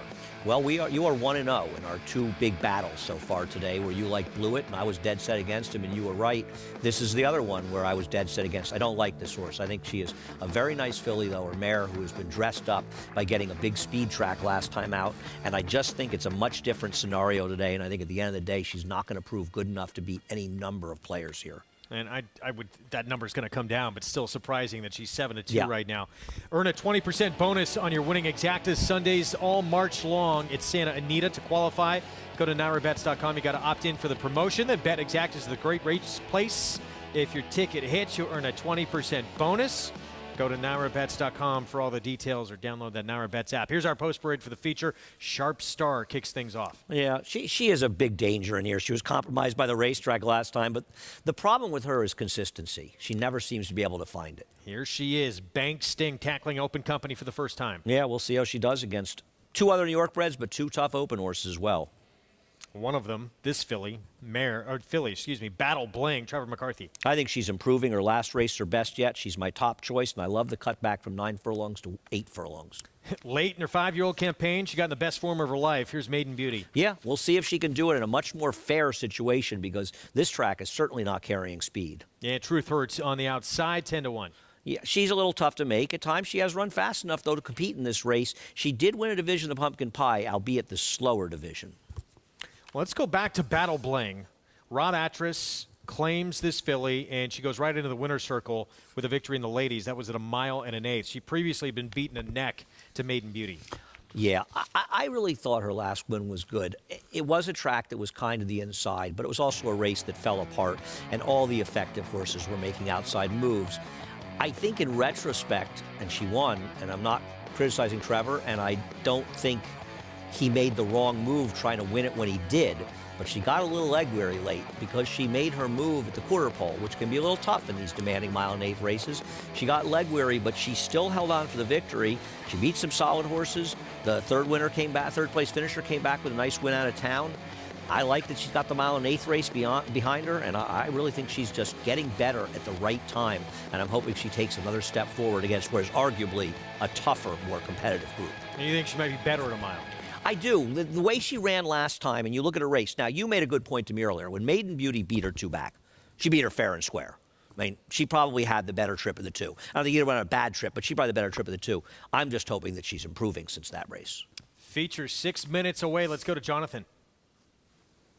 Yeah, I mean, look, Battle Bling, I think, does have an opportunity to continue to improve. Rob Atras does well when horses switch to his barn. In his career, 21% when horses are moving to his barn. And the horse ran well last time off of Danny Gargan. And I think that she is the type of horse that could continue to progress, and she's got tactical speed. She finishes her races. So I do think the Battle Bling makes sense in here, but I'm just going to kind of ride the Maiden Beauty bandwagon for a little bit longer. She ran well, obviously, in her last 2 starts. She did it at a 1-turn mile. She did it at 9 furlongs, and she did it tactically on the front end. So you're going to get position moving, away from there with Kendrick, and I think that she'll be able to work out a good trip with all of her main competition to the inside. So for me, it's the 4. I do think the 3 Battle Bling is live as well. I guess as we look at her here, Maiden Beauty again, trying to make it 3 straight. That's the other bonus in here if you have trepidation about her, is that she is drawn outside the other speed. Oh, I agree. No, she can make her trip, and I don't think Dylan and the Connections want to get heavily engaged early, but I think they have to go at some point. And the other thing with Bank Sting is, I think going the mile, she's just got to be forward. She's a fast horse, and I don't think you want to take her out of her game. And she's going very well in her game. This is an interesting race because the 5's a little tough to make, and that's why she's the longest shot in the board. But you see it in the board, all 4 of them. And I'm a little surprised that any horse has distinguished herself as a heavy favorite among these 4. I know I actually picked the one year against the 2, right? I have her 3rd, and you have her 4th. Yeah. So we're not huge fans. She can win. I don't think either one of us is saying we think this is a wide open race. But I think 7-5 is way too short on her in this spot. This is a tough spot. Well, you saw Sharp Star a moment ago, the 1. She's already beat Open Company. She did it in Grade 3 Company. With more, let's go to Meek. Yeah, I think this is a super competitive edition of this Heavenly Prize Invitational. The 1 Sharp Star could not look any better from a physical perspective. Horatio DePaz does such great work, and she would like to see things heat up. I mean, I go back to her Empire Distaff where she was, visibly taken back. It was a game plan they executed, and she came with a big finish. Now, I don't think today's racetrack is playing particularly kind to that kind of style, but if things heated up on the front end, I certainly think it would benefit her, and she's certainly a contender. Bank Sting looked good in the paddock, continue to look good on the racetrack. Not the biggest, most robust mare, but just it really looks good for the Terranova family. Battle Bling, another one, long stride and filly. Looked like she was going to open up and win the ladies handicap by daylight and kind of got to tiring a bit late. I think the cutback's fine for her, but Maiden Beauty was a standout on the racetrack in her warm-up. Just animated, great energy, left the pony. Then when she was trotting back up the mile chute here at Aqueduct towards her pony to rejoin with Kendrick, the extension on her trot and the energy level and how animated her stride was, she absolutely won me over in the post parade. Could not look any better for conditioner Rob Falcone. 3-1. So 1 mig over, but he's Mig's going to Maiden Beauty. All right, all right. I've had the 3 to win and boxed 1-3. We all got different opinions in this race. Well, no, you like Maiden Beauty as well. I do. You and Jonathan and Richie. I'm the lone man standing alone. You know, it's funny when you bet horses, you like being alone, right? Don't you like when you pick a horse and you like a horse and you look through all the picks and nobody likes it? You just feel like maybe you saw something. I don't think it's thinking other people are just wrong. You feel sometimes like maybe I saw something that nobody else saw. You unearthed something that maybe everyone might have missed. Hopefully you're getting a price when you do that. As you take a look again at Sharp Star here, 5-year-old debut for this former Grade 3 winner. She's had some big moments in her career. Her biggest moment in terms of a number that she ran a 101 buyer on this racetrack back in November 2020. At this distance as well. And she backed it up with a big performance in the Go for Wand. And then she tailed off badly. And then she comes back, second off a little bit of, 2-month layoff, but sort of her first, second start in a while. And she runs a huge race in the slop in the Empire Distaff. And then she runs okay. She was against the track last time out. Today is the day for her to step up, but she's so unreliable. But I'll tell you what, if the good Sharp Star shows up in this race, she's the best horse in the race. 7-2 right now. As you take a look at Bank Sting, the 2, that's going to be what we keep our eyes on early in here. Dylan Davis on Bank Sting. And Kinder Carmouche on the 4, Maiden Beauty. Who wins this pace duel early? And is Maiden Beauty going to be forced to try new tactics today and have to sit off? I'll be surprised if that happens. You know, I think on the outside, Kendrick wants to force Bank Sting's hands. The question becomes, can Dylan get her to go a little faster? And maybe, that's why Richie likes to talk about getting your position going forward. Speed it up enough so that Maiden Beauty runs away from her and she can get to the outside of her and get in that more comfortable stalking position, because unless the rail is a big advantage, most tracks, the tracks being fair, chasing inside in a speed duel is a tough position to be in. Especially when you're not the fastest speed, right? Because you're really playing the other horse's game at that point. 9-5 favorite Bank Sting. And they have looks like they're going to keep that gate open to try and maybe she has some issues at the gate loading up. Interesting but she's been race. favored throughout. You know, what happened here is the Heavenly Prize didn't fill, so we merged this race with the Biagio's Rose. We're supposed to be run today for New York breds. And I know it's a small field, but there are 9-horse fields with 2 to 3 contenders. This is a 5-horse field with 4 strong contenders. It doesn't even include the 5th horse has won a stake in a relatively recent race. Yeah, it's on the board there at 13-1. And that was just 3 starts back at Belmont. This is going to be her 5-year-old debut coming up. Right, it's not like she's a bad horse. Everyone, too, we should say, with the exception of this filly right here, the 3, making their 2022 debut. So I went for the recency. That's what it really is. You've uncovered what my handicapping prowess is. Sunday feature, the Heavenly Prize. Let's go upstairs to John Imbrial. Set for race 7, the Heavenly Prize Invitational Stakes. And they're off. Hesitant beginning for number 1, Sharp Star from that inside post. She is now attempting to move up there. She had to steady just a bit. Maiden Beauty is the early leader, with a Bank Sting moving to her outside in second, and Truth Hurts is next in third. Sharp Star is settling in 4th position, and Battle Bling will be the early trailer in 5th. Maiden Beauty by a half length. Bank Sting tracks in second, then it's a length and a half, now 2 lengths to Sharp Star, who has moved up on the inside into third. Truth Hurts is on the outside, and Battle Bling is 5th. The quarter in 24 seconds. Maiden Beauty showing the way here by 3/4 of a length. Bank Sting on the outside is second by 2. And then it is Truth Hurts, the long shot on the outside. Sharp Star is down at the rail, and Battle Bling remains at the back. Maiden Beauty by 3/4 of a length. Bank Sting continues to chase in second. They've been 1-2 right from the start. They're 1-2 going around the far turn. Maiden Beauty by a half length. Bank Sting on the outside in second. Sharp Star now begins to pick it up from third. And Battle Bling is finding her best stride and has advanced into fourth. Truth Hurts is the trailer. Here's Bank Sting right alongside of Maiden Beauty as they head for home. 3/4 and 1, 13-1. Bank Sting on the outside. Maiden Beauty towards the rail. The two of them are right together. Then Battle Bling and Sharp Star. And now there's an eighth of a mile to the finish. It is Bank Sting narrowly. Battle Bling on the outside. Bank Sting and Battle Bling. And they will battle it out to the finish. Bank Sting, Battle Bling on the outside. They come for the finish, and it is Bank Sting. And she is a horse for a course. She wins here at Aqueduct once again. 6 for 7 here at Aqueduct. Bank Sting sitting off Maiden Beauty in here and able to hold off that late charge from Battle Bling. And she didn't break that sharply, and it enabled Dylan to actually get to the outside, and he engaged Maiden Beauty, who just wasn't good enough today. And Maiden Beauty took all the late money. Great ride by Trevor McCarthy on my horse, Battle Bling. Saved ground, angled out, came to her, engaged. She was second best. She ran very well. She got a good trip in here. Nice battle between these two horses, and these are some nice race mares. Top 3 riders of the meet right there in the mix, although Maiden Beauty fading at that point. It came down to Dylan Davis, Trevor McCarthy, and Bank Sting. Big performance from her, facing open company for the first time. Best field she's ever beat. Yeah, and she is a horse that's gotten some nice trips in a race. I'm not saying she had a bad trip today.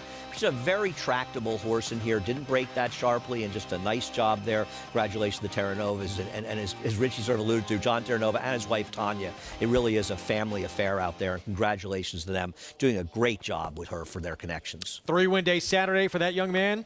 2-win day today, and he continues to lead the way. Let's look again at Bank Sting, the 2 out of the gate. Right, she doesn't break badly. I just don't think she breaks quite as sharply as the 4 does, right? Kendrick gets that jump, but in a funny way, I think it helped Bank Sting because a little separation is what Dylan wanted, and he got to get outside of her. At the end of the day, she wasn't compromised. It came down to which one of these 2 fillies was the better one, and the better one won the race. Nice finish, though. That was a terrific ride by Trevor on Battle Bling. He didn't get the money, but he couldn't have done anything more right with this filly. He had a plan. He executed perfection. She just was a little bit short. Bank Sting now 7 for 9 overall. And you heard John Imbrial talk about a horse for course. 6 for 7 here at the Big A. And good for her, too. I mean, her debut as a 5-year-old was January 2nd, as she's really kind of turning a corner and getting better. And now, I mean, she's got the whole year ahead of her in just top form right now. She's got a lot of options. I agree. You look at her. Let's dismiss her first career start. She was out for over a year after that.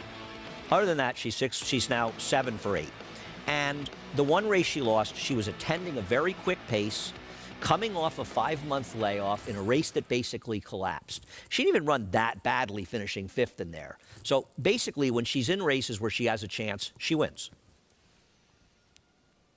Hidden Brook Farm, Joseph McMahon, and a 5-year-old mare by Central Banker with the win here in the Heavenly Prizes Sunday feature. $6.30 for Bank Sting, Battle Bling, Maiden Beauty, 2nd and 3rd. And she's going to be fun to watch going forward. And here, all these are, I mean, for Maiden Beauty, too, do you think off the bench maybe she'll be a little more, have more staying power with a race under the belt? I just think she's a cut. I think she's a cut below these horses. She's a nice horse, and I don't mean in any way to be critical. These horses are pretty good. They're not, going to win any grade 2s out there or grade 1s, but that doesn't mean they're not good race horses. These are nice horses. Let's go back to Hot Springs, 6th race, $20,000 claiming group. Non-winners at 2 lifetimes, sprinting 6 furlongs. Here's Super Wonder Girl from the rail. Yeah, she breaks from the rail with the inside horse scratching. She looked a little bit up against it to me. D. Wayne Lucas with this 4-year-old by point of entry. Yeah, Wayne's going to try second off a layoff. Does get a rider change for the second off a little freshening. Big price. Next door, Little Bird Flash. Won against Easy at Thistledown for the only victory of her career. I've never been at Thistledown. Only Ohio track I've been to is River Downs. I've heard it's very fun there. Riverdale's great, yeah. It's Belterra now officially, right? So I used to go there when I was at Keeneland. I used to go down for the dark day races. Emerald Princess, the speed potentially of the field. I think she's the horse to beat, don't you? I mean, I thought. Well, I don't know. I mean, the 6 and 9 are pretty quick in here too. 6 quick as well next door at 10-1. Yeah, she looks overmatched though. She does have speed. To the 9, Epicurean Robertino Diodoro with Giovanni Franco. Well, now that Diodoro's winning again, I got to think this one's dangerous. But they're going to go to Sam Houston to break her maiden. I'm not sure. Gary Stevens opened that Diodoro door.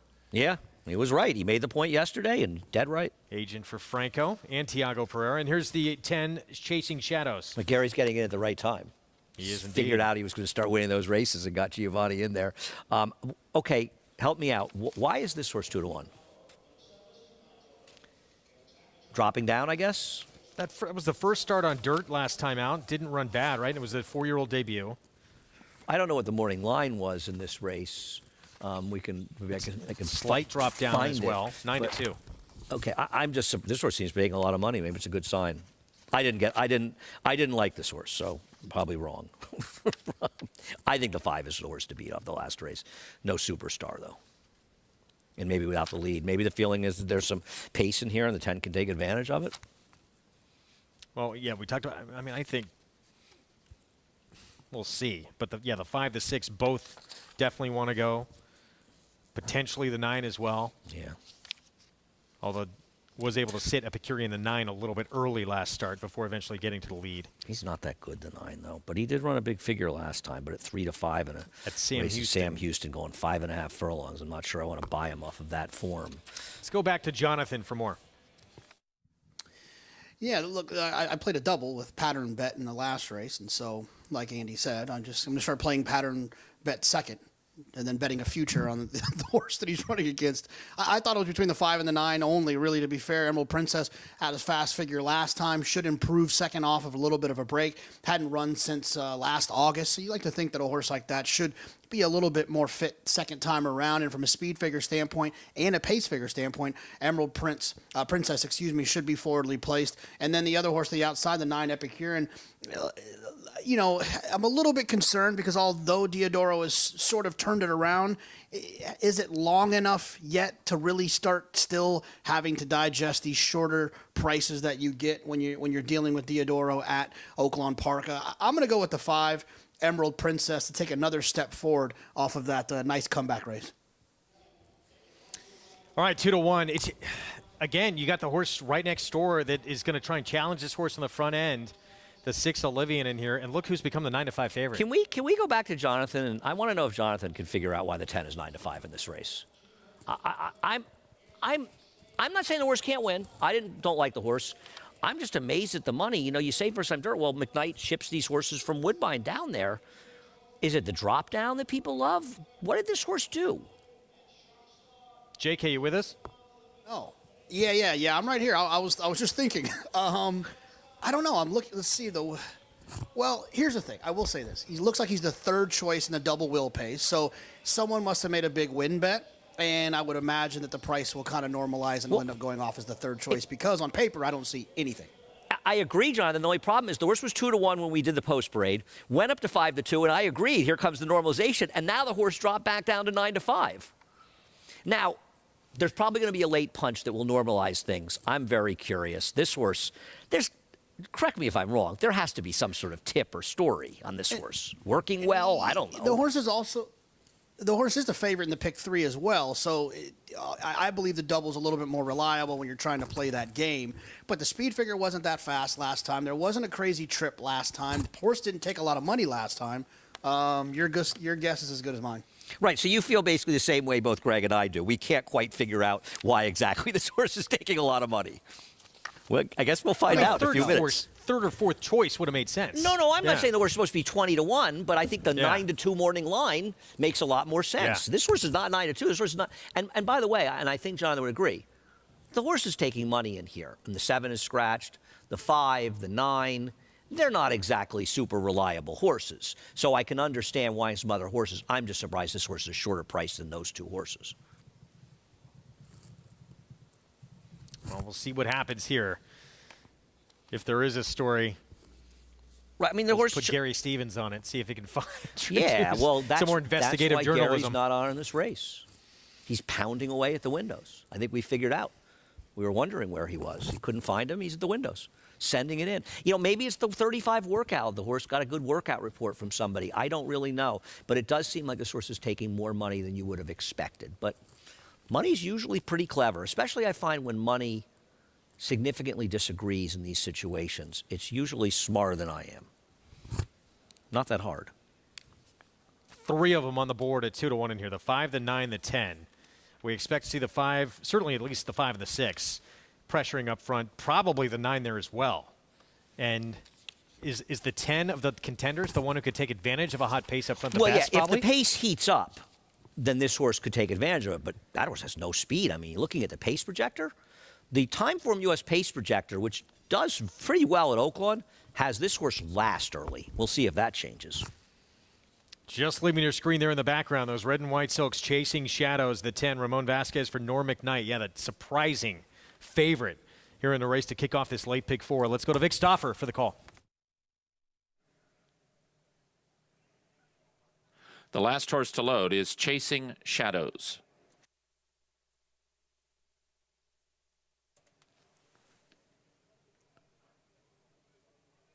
They're at the post. They're off.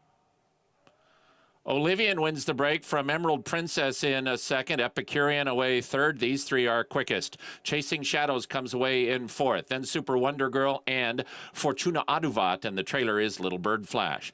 Match racing up the backstretch, Olivian and Epicurean, and they match strides. Epicurean, though, is about to clear off, and she will. Epicurean now a length and a half in front of Olivian in second. Emerald Princess is third, and she's got 3.5 to make up, and she's 3.5 in front of Chasing Shadows. Then comes Super Wonder Girl, another 5 back to Fortuna Aduvat and Little Bird Flash. Epicurean the boss midway on the far turn. It is Epicurean, a 2-length lead on Olivian, who's running a big one in second. Emerald Princess is third, and now she's 3 from the front. It's 5 back to Chasing Shadows. Epicurean, here's Emerald Princess from off the pace to come challenge. Epicurean now just a length in front. Emerald Princess on the attack. These 2 are now 3 clear of Olivian and Super Wonder Girl. Epicurean reaches, Emerald Princess attacks. Epicurean tough to get by. Emerald Princess going to try her again. Epicurean reaches. Emerald Princess closer. Epicurean, Emerald Princess, Emerald Princess! In the final stride, ran down Epicurean and beat her ahead. Fortuna Aduvat third, Little Bird Flash fourth.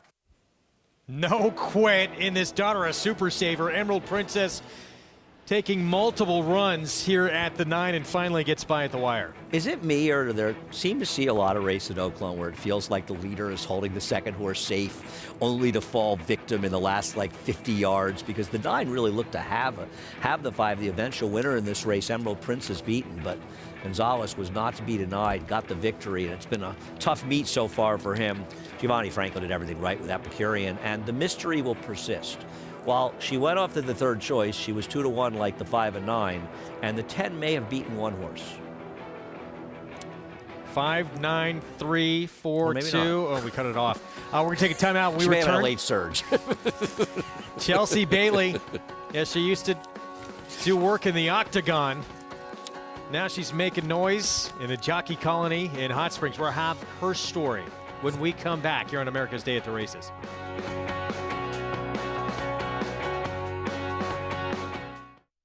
Eclipse champion Blaine ranks among the nation's top sires at a fraction of the price.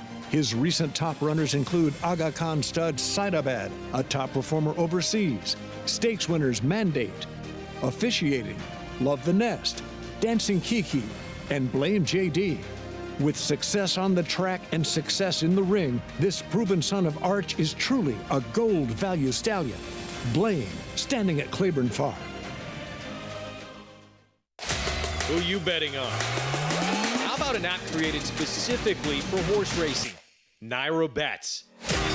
We specialize in thundering hooves, fist pumping, and boosting your bankroll with robust weekly promotions. And offer betting tips from actual horse racing experts. Bet all day and night, nationwide. Get the action and thrill of horse racing with Naira Bets.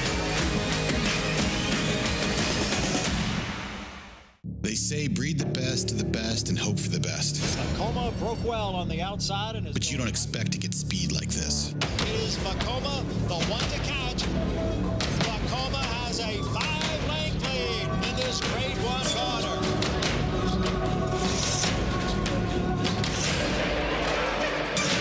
Macoma continues to battle on down at the rail. It is Macoma who's going to win the Met Mile. It's America's original sport, and no one covers it better than America'sBestRacing.net. From the sport to the lifestyle, the best races, horses, and destination venues, cocktails, gambling, fashion, and more. America'sBestRacing.net is a sport for you. Live it, love it, bet it.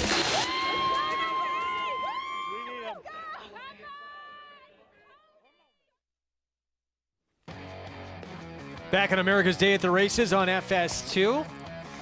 And the features still to come from Hot Springs, Arkansas. We still have the finale ahead, too, in New York. It's an Emerald Princess. Back here in the 6th at Oaklawn for McLean Robertson. Yeah, getting it done in the late stages here. It looked like she wasn't going to be able to run down the leader, but she nailed her late. We just see this so many times. They were the two logical horses on paper. They were the first and second choices, and they ran to their odds. It's a pretty gritty effort getting by this 9. Yeah. Did not look like it was going to happen. It took just about the length of the stretch to do it. And in the final strides, up in time for the win. Again, the daughter of the Derby champ, Super Saver, $6.60 for the victory, $5.934 for the Superfecta. Yeah, and the reason the 10 was taking all that money will forever remain a mystery. Yeah, nowhere in that race. 7th is a mile and a 16th. It's a $30,000 claiming race. This is a horse that we were alluding to earlier for Robertino Diodoro. He wants wins now. This is a massive drop down for Fort Peck. Correct me if I'm wrong. This race was drawn last Tuesday. I think Diodoro thought, you know what, I need some wins. I mean, this horse is being dropped for $30,000. Ran a race in Saratoga that made him look like he was worth $300,000. Though his last two have made him worth less than $3,000. Second to Life is Good, who many believes the best horse in training right now. That was in the Kelso just 3 starts ago. Yep. And now he's in for $30,000. He'll be the one to beat on the big drop. Stay with us. We'll be back.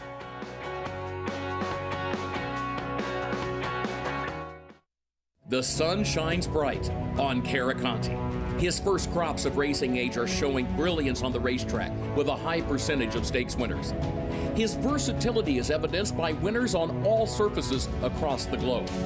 And his offspring are lighting up the sales ring. With his biggest and best quality of books in the pipeline, the sun shines bright on this value sire. Caraconte, standing at Gainesway.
Back on America's Day at the Races on FS2, program brought to you in part by Hillendale at Alapa. We have the Sunday finale coming up here in New York. Features still to come out at Oaklawn. We're going to close things out at Aqueduct with a 6-furlong sprint. New York Preds all trying to get that first win, $40,000 maiden claiming race. As we look at Dorothy's the Boss, 5-2 current favorite for trainer John Kimmel. I do think she should be the favorite. She does have a low percentage rider. She was against the track last time with a wide trip against a gold rail. This is 3 races back where she finished second at Belmont. She caught a muddy sealed track after that. I believe if she runs this race, she'll be tough to beat, and I believe she has a legitimate excuse last time.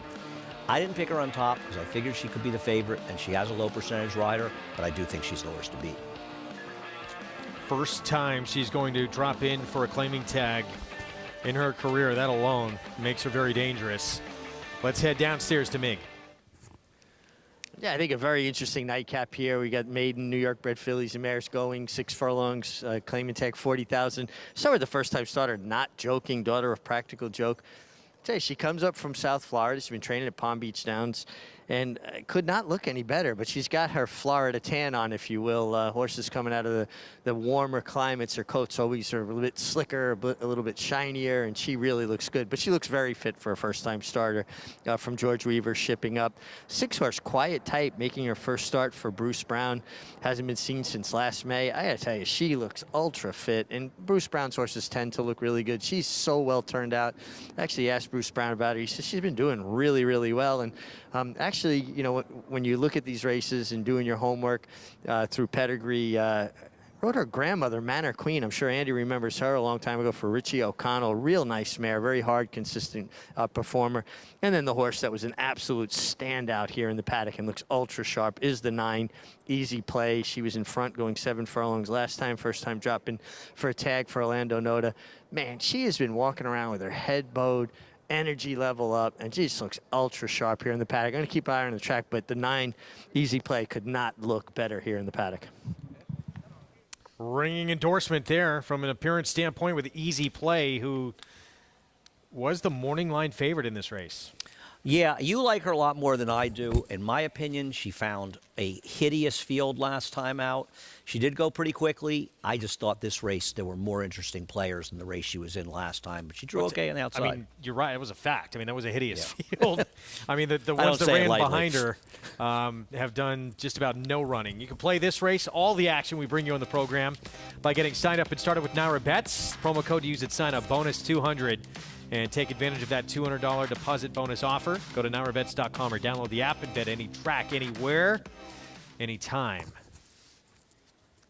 Late pick 5 follow along. Formful afternoon. $20. Still not easy necessarily. No, the parlay right now is a little for 50 cents. Is a little over $50. And I haven't looked at the payouts, but they're probably their usual decent value. It's, you know, they've been competitive races. I would not be alive. I would not have used Blewett. Well, here's you another would be alive. Contender in the last. This is Doc Rock. Dropped in for this level, 4 tag for the first time. Back on February 12th. Didn't run much. If she runs her last race, she will get absolutely nothing here. And I picked her on top. My hope is she was a little out of position in that race. She came out a bit at the start. She was coming off of that 3-month lay or 2-month layoff. Maybe she needed the race. If she can get back to those efforts she ran in the dirt before the layoff, albeit with Todd Pletcher, then I thought she'd be very tough in this field. And I watched her last race, and she looked to me like a horse that might just have needed one. If I'm wrong, she'll get nothing. If I'm right, she can win. Well, blinkers on. See if she's more forward and into the game than she was last time, because she certainly was not in that drop down off the bench. Well, we talked about this on Talking Horses, and I'm going to say if I'm right about her, she'll be in front. Because Kendrick has to go from the rail. If he doesn't go from the rail, she's going to get lost in here. And there isn't a ton of speed in this race. The 2's quick, the 9's quick, relatively speaking. But I agree, if she's going to be live today, she may go to the lead and still run 6th. But I think if she's going to be effective today, you'll see her forward early. Well, we're going to see her to kick things off in our post parade. There you see riders up, and it will be Kendrick Carmouche on Doc Rock. He was aboard last time as well. So second off the bench and second time in for this state-bred maiden 40 tag. Yeah, I'm just hoping second off the little bit of a freshening, blinkers on, she'll run better today. We'll find out. Another one who dropped in for this level first time last start was Arduously. She did show some brief speed. She could be forwardly placed, but she's done no running in any of her races. 5-2 favorite. Here she is. Dorothy's the boss. I don't think you can argue that she's the horse to beat in this race. She runs her best race. Question is an excuse last time. I just think she's the horse to beat and the right favorite. Not Joking, the first timer for George Weaver. Well, I don't know. They paid $165,000 for this horse, a yearling. Got a nice pedigree. She's in for $40,000 and she's not getting bet. Not a good sign. Lollygag's been up since February of last year.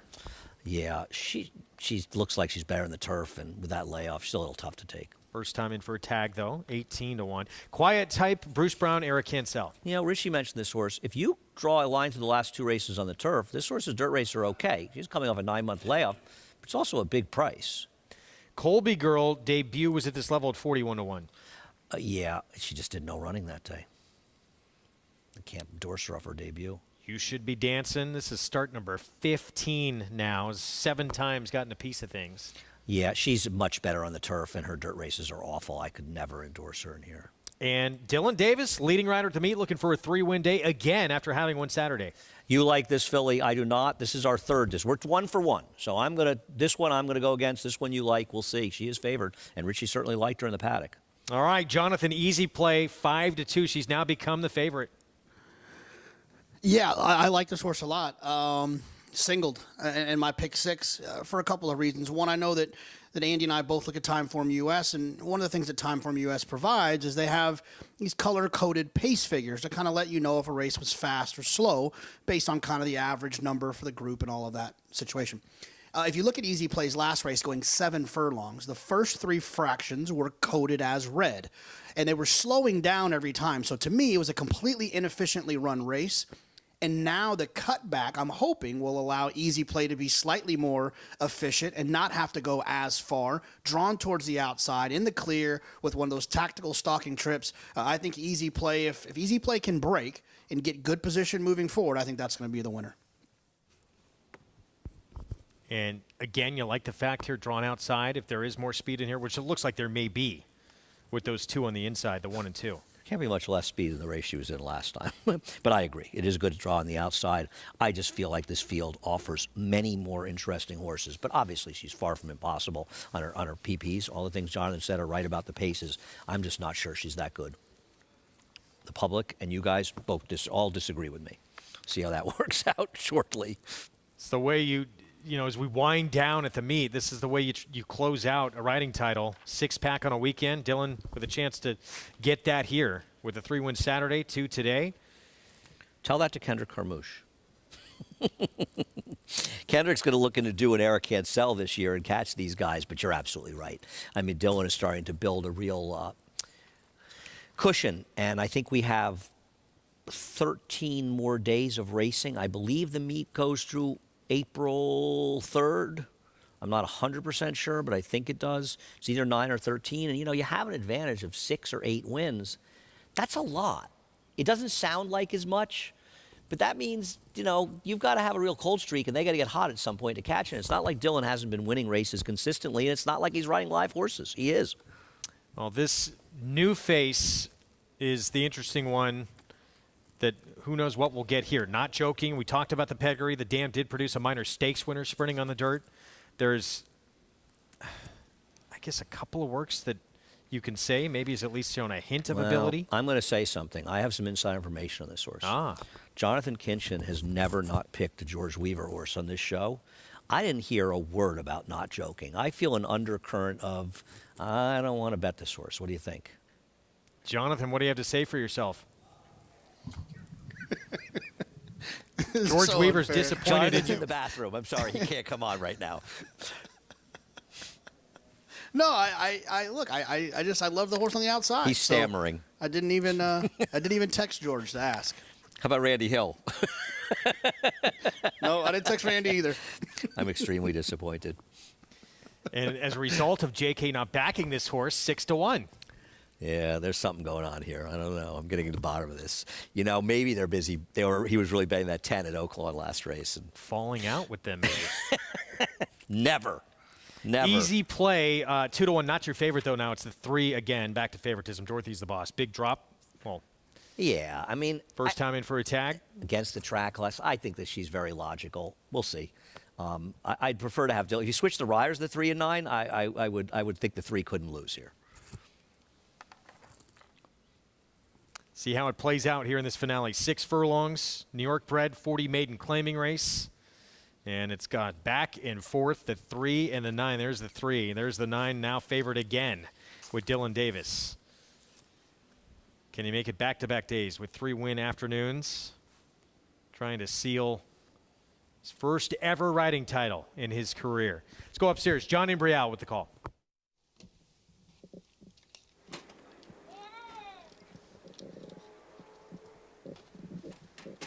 They're all in.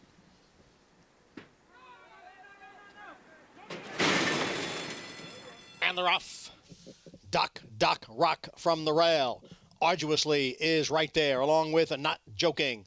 And it is Arduously who comes away with the lead. Not Joking has moved into second. Lollygag is in between horses. On the outside is Colby Girl. Doc Rock is now back running in 5th. Easy Play next in 6th. To her inside is Dorothy's the Boss in 7th. A break of 4 lengths to You Should Be Dancing. And then it is a big break back to the trailer Quiet Type in 9th. The opening quarter went in 23 seconds. It is a Girl. And on the outside, Lollygag and Colby Girl. And here comes Easy Play now. So it is Colby Girl in between horses. Easy Play on the outside. Lollygag is down at the rail. 3 of them across as Arduously drops out of it. Dorothy's the Boss is on the move into 4th. Then it is Doc Rock. The field is in the stretch. It is Lollygag on the inside. Easy Play on the outside with Dorothy's the Boss and Doc Rock rallying down at the rail. They pass the 8th pole. Easy Play narrowly. Doc Rock at the rail. Dorothy's the Boss on the outside. They're coming on for the finish. Easy Play is in front. And on the outside, Dorothy's the Boss. Doc Rock at the rail. Easy Play. Dylan Davis with another win. Strong finish from Dylan Davis in here. 3 wins Saturday, now a 3 wins Sunday as he takes the nightcap. And he wasn't as far as we expected early, but he got that wide clear run, which you knew he could get from the outside and got it done. A cleaner trip than the 1, Doc Rock, who got a little bit shuffled out on the inside. Don't notice what happened with the 3, but Dylan wasn't on the 3. He was on the 9, and a big day for Dylan. Gets it done, 9-5. Good call by you guys. Big Brown filly breaks her maiden career start, number 5, second time in for this tag, and had to hold off the one who was vying for favoritism with her, the one who was dropping for the first time here. Yeah, Raul Mena, and Dorothy's the Boss to her outside, able to hold her at bay. In the end, goes off at 9-5 for the victory. Yep, gets it done. Breaks her maiden for the notice. Congratulations. 9-3-1-5.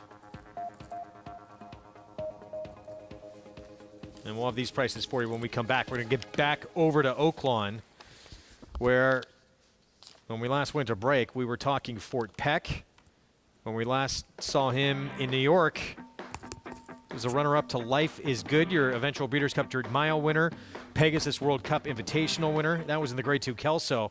Now he's dropping for $30,000. We'll see him in a second. We start with Home Run Trick. Yeah, Home Run Trick looks like he's speed, but there's other speed in this race. Bear Alley may be faster than him early, and that could severely compromise his chances. Here he is. Big drop for Diodoro with David Cohen, Fort Peck. This is a negative drop down because he's dropping down to a much lower level, though he did run for 50 at Saratoga, but he's dropping off of bad races. 14-1 last chance at Glory, and it's Luis Contreras. I don't know if it's his last chance. I just don't know how he can be effective against this kind of company. 12-1 next door, Leader of Men, Jason Barkley trains. Yeah, Leader of Men. I actually didn't think he was totally impossible in this race. I thought he might get more pace in this race than he's been getting, and maybe he can relax a little bit. Thought he had a shot at price. Here's that speed, Bear Alley. Next door, 2 back. He went gate to wire. That was the last time he was on dirt. I don't think he's good enough, but I think he's going to have an effect on this race because of his speed, a trainer change for this race. And a Kelly Von Hemel from Dale Romans. Here's Next up, Bodie's Maker at 4-1. He had put together 3 in a row before he got beat at Churchill back in May of last year. Oh, he's got good figures. The problem is he hasn't run in almost 10 months. Not my kind of horse. Ramon Vasquez riding. Long time off for the 7-year-old. 7-1 next door. Another one who'd like to be forward, Hunk of Burning Love. I think this is a tougher 30 than the one he ran in last time, and he's also going to have to deal with the 5 speed and the 1 speed, so he could be part of a pretty strong pace. And 23-1 outside Plentiful, who had been in pretty good form in a softer circuit, but winning some stakes races. If you like, is it Asanobia Downs, shippers? He's for you. 11-time winner. He's won over $200,000. I mean, he was a force on that circuit. Big number. I mean, some of the numbers I look at, he's not far out of the mix against this group. We'll see if that form can translate, though. Yeah, I agree, but I think this is a much, much tougher. I'm going to bet a couple dollars on the 4 in this race. Fort Peck, Jonathan for Diodoro is a big drop. A horse who just 3 starts ago, second to Life is good, and now he's in for 30. Yeah, he's in for 30. Flying P Stable, though we've talked about it earlier on the show today. These good, sharp claiming operations, I usually just side with them. I trust, they're probably doing this. That makes sense why they're going in this direction. But I actually went to the horse that Andy mentioned earlier, the 6, Bodie's Maker. This is a horse that runs well fresh. He's run well fresh for Norm McKnight in the past. He's got really fast dirt numbers here at Oaklawn last spring. And if you look, it's not the most consistent work tab, but he has been working since December at Oaklawn Park. And he's got about 1, 2, 3, 4, 7, like 8 works since then. You don't like to see some of the misses in between, but sometimes at certain racetracks they just sometimes can miss a workout, and I'm hoping that maybe somewhere in there that's what happened. But this horse has run well fresh. I like the draw for this horse towards the outside of the main competition, and I'm going to go with the 6, Bodie's Maker, 4-1 on the board right now.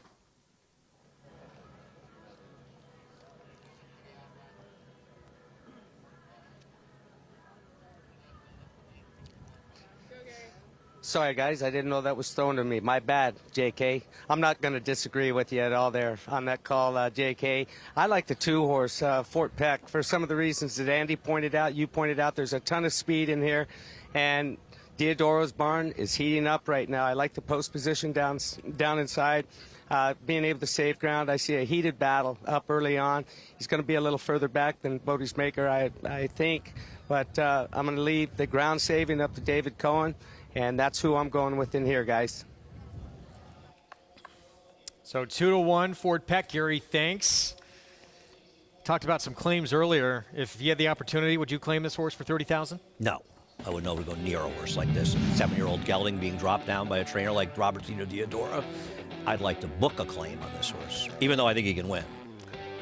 This was at Saratoga, and he was dominant here, and off this, they put him into the Grade 2 Kelso, where he ran second in the Grade 2. Yeah, well, it came up a 4-horse field, so they were going in there hoping to get second, and it worked out.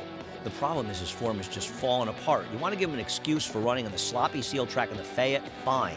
But then he comes back, and he was bad. Now, it was a tough field, but now they're dumping for 30. I mean, I guess their argument is, well, we made money with this horse, so we can get out. But still, I don't like these kind of drops, but I still think he's kind of the horse to beat over the 1. Because the reason I like him more than the 1, forget about the drop down for a second. The 1 is a speed horse in a race that has significant pace, at least on paper. Whereas Fort Peck, he can be forward, but he doesn't need to lead. So the 1 may be compromised by other strong speeds. He figures to benefit from it. Yeah, he's 9-5 favorite. That's surprising. Home Run Trick, the 1. He is the favorite, and there is we talked about the other pace in this race. There's a lot of it. 5, 6, 7. They all have pace. This is Home Run Trick, and look, sharp form, 7-time winner from 30 starts, but it's going to be up against it, you would think. That's my problem. I mean, I know he draws well on the inside, but you look at his races. Okay, I can only have his last 12. He's got to win on the front end. He's got to win on the front end. Here he was loosening up beat.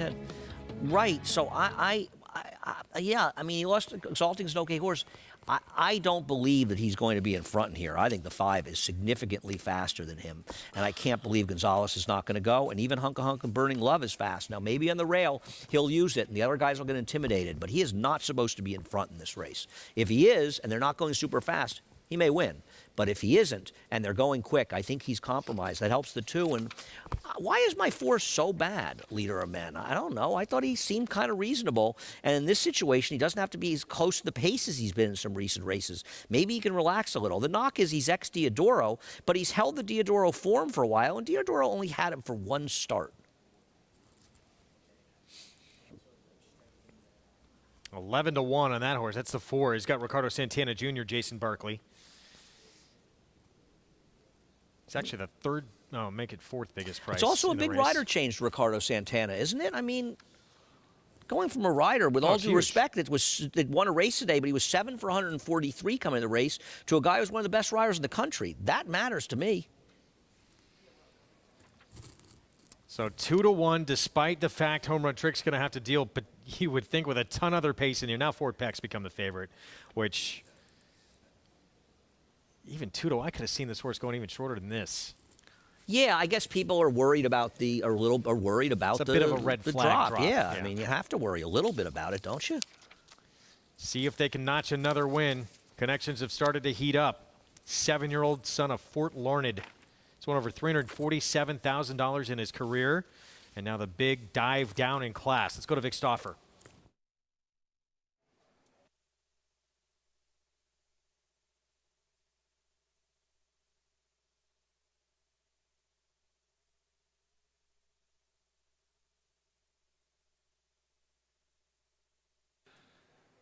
They're at the post. They're off. Home Run Trick and Bear Alley break well. Hunk of Burning Love is hard sent, and these 3 go very fast. Then comes Last Chance at Glory. Fort Peck is at the rail in 5th with Bodie's Maker and Plentiful, and the early trailer is Leader of Men. Home Run Trick rides the rail to the lead, but he's had to run hard to get there. Home Run Trick ahead in front of Bear Alley in 2nd. Hunk of Burning Love is still pressed along in 3rd and a length from the front, with Last Chance at Glory just inside of him. Fort Peck is in the pink. He's about 4 from the front and 4 lengths in front of Leader of Men and Bodie's Maker. Plentiful is 4 lengths last. They run up the backstretch, and Home Run Trick is now about to clear off. Home Run Trick, a length and a quarter in front of Bear Alley in 2nd. Last Chance at Glory moves through from the rail. He's 3rd and 2.5 from the front with Hunk of Burning Love. Fort Peck is still reserved in 5th. He's got 4 lengths to make up. He's 4 in front of Leader of Men. Another 5 back to Bodie's Maker. Plentiful has trailed throughout, and Home Run Trick is 3 furlongs from the money. Home Run Trick, a length and a half in front. Now Last Chance at Glory moves through. Hunk of Burning Love to the outside. Fort Peck is beginning to move in the center, and here's Fort Peck. Going to go from 5th to 3rd in the pink. He's on the move. Even Leader of Men with a chance, wide open, top of the stretch, Home Run Trick. Here's Fort Peck all the way up into 2nd outside of Hunk of Burning Love. Home Run Trick, Fort Peck. These 2 now square off for the final furlong with Hunk of Burning Love still there between horses and battling on bravely. Home Run Trick, Fort Peck. Hunk of Burning Love is sandwiched between them. These 3 to the wire. Fort Peck puts ahead in front. Home Run Trick's back to 3rd. Fort Peck, Hunk of Burning Love, Hunk of Burning Love, Fort Peck, Hunk of Burning Love right together. Hunk of Burning Love. I think Hunk of Burning Love hung it on Fort Peck, and if he did, that shows all of his class. It's very close. Got a bit of dead heat. This was extremely close. You thought on the outside this class is going to prevail with Fort Peck. The 7-horse does not go away. Hunk of Burning Love. Yeah, Hunk of Burning Love got the money in this race. Wow. This was a nice performance by him. He stalked, he won. No excuse for Fort Peck. Whoever claimed this horse, and somebody likely did, good luck to them going forward, because he could not have gotten a better setup. They were moving up front. He was in good position, and he could not finish the deal. Yeah, hot pace to try and run down in here. And a horse who's won over $347,000 in his career, all out in a battle with Hunk of Burning Love, who, by the way, this horse, 17-time winners, won over $600K, but hasn't been facing the kind of company that Fort Peck had recently. This was a bad been in some tough spots in the past, though. Another dropper. This was a bad head drop by Fort Peck, I got to tell you. He's not getting as good a setup. This horse improved for Carl Broberg, who's having a good meet. This horse last year at Oaklawn, Hunk of Burning Love. He was in the Grade 3 Razorback. This was a step forward, though. This was a tough $30,000 claiming race. It was. He was. He earned this victory. Daniel Cabrera. Good meet. And they put up the 7. Hunker Vernon Love 6-1. 8-year-old son of Into Mischief. This is the 18th win of his career. Nice old pro. Gotta love those kind. All right, let's get back to New York and wrap up the card. From here at the Big A, easy play. Dylan Davis, very strong finish to notch his 3rd win on this Sunday card. I don't know if it was an easy play, but he got the money. A good call by you. Good call by Jonathan. Getting it done. Got the best trip in the first 3, but got the money. Had to hold off this 3 for the victory. It was those two who were battling back and forth for favoritism. Dorothy's the boss. Dropping in for a tag for the first time for John Kimmel, but able to hold that one off for the win. 9-3-1 finish in the nightcap. There you go. Dylan Davis, another big day. $5.90 for the win. 3 Saturday, 3 Sunday for the meet's leading rider. He is rolling right now.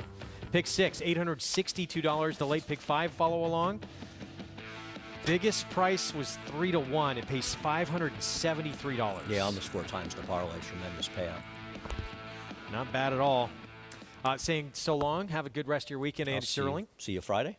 Sounds good. All right. Got the MIG coming in? Yeah, Richard Migliori stepping in on the desk to join me the rest of the way. We're going till 6:30 this evening tonight. We'll talk some Derby with Mig coming up as well, and we'll talk the Phillies on the road to the Kentucky Oaks. Venti Valentine, the New York-bred Philly. Big 3-year-old debut for her in the Busher. And Kathleen O for Shug McGahee. Radio Days did not get it done. Kathleen O did in the Devona Dale. We'll be back.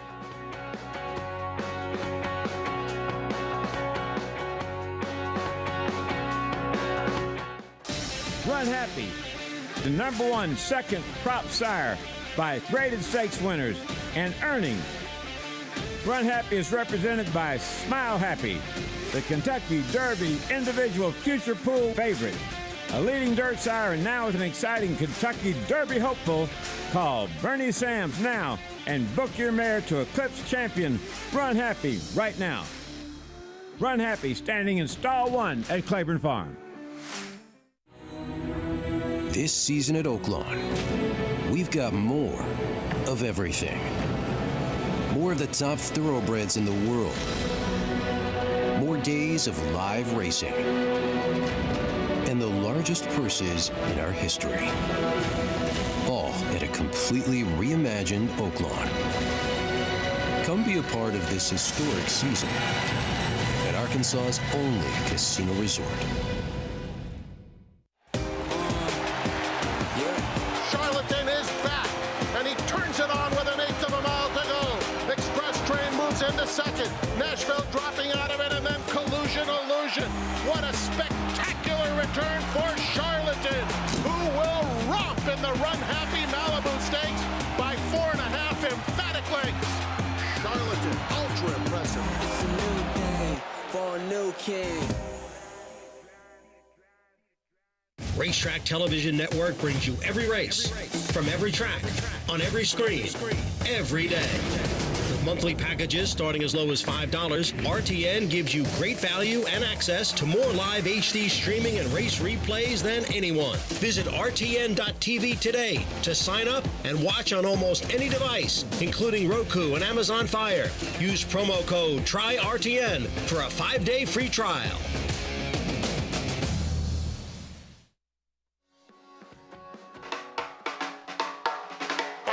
During Leo McLaughlin's 22-year run as mayor of Hot Springs, starting in 1926, the city became a haven for notorious criminals and gangsters, most notably Al Capone. A lot of people aren't aware of the fact that in 1931, Las Vegas, Nevada had 5,000 people in it and no high-rise hotels. Everyone was there to build the Boulder Dam, which became the Hoover Dam. At the same time, in 1931, Hot Springs had 20,500 people in it, 22 high-rise hotels, and $100 million in gambling income. The only difference was here in Arkansas, it was illegal, but it was okay. During the spring, tourists could find themselves rubbing elbows with gangsters and Major League Baseball players. Everyone year-round could enjoy the hot mineral baths, hunting and fishing and gambling. But in the spring, it was the opening of the live thoroughbred race meet at Oaklawn Park. And man, was it a happening place.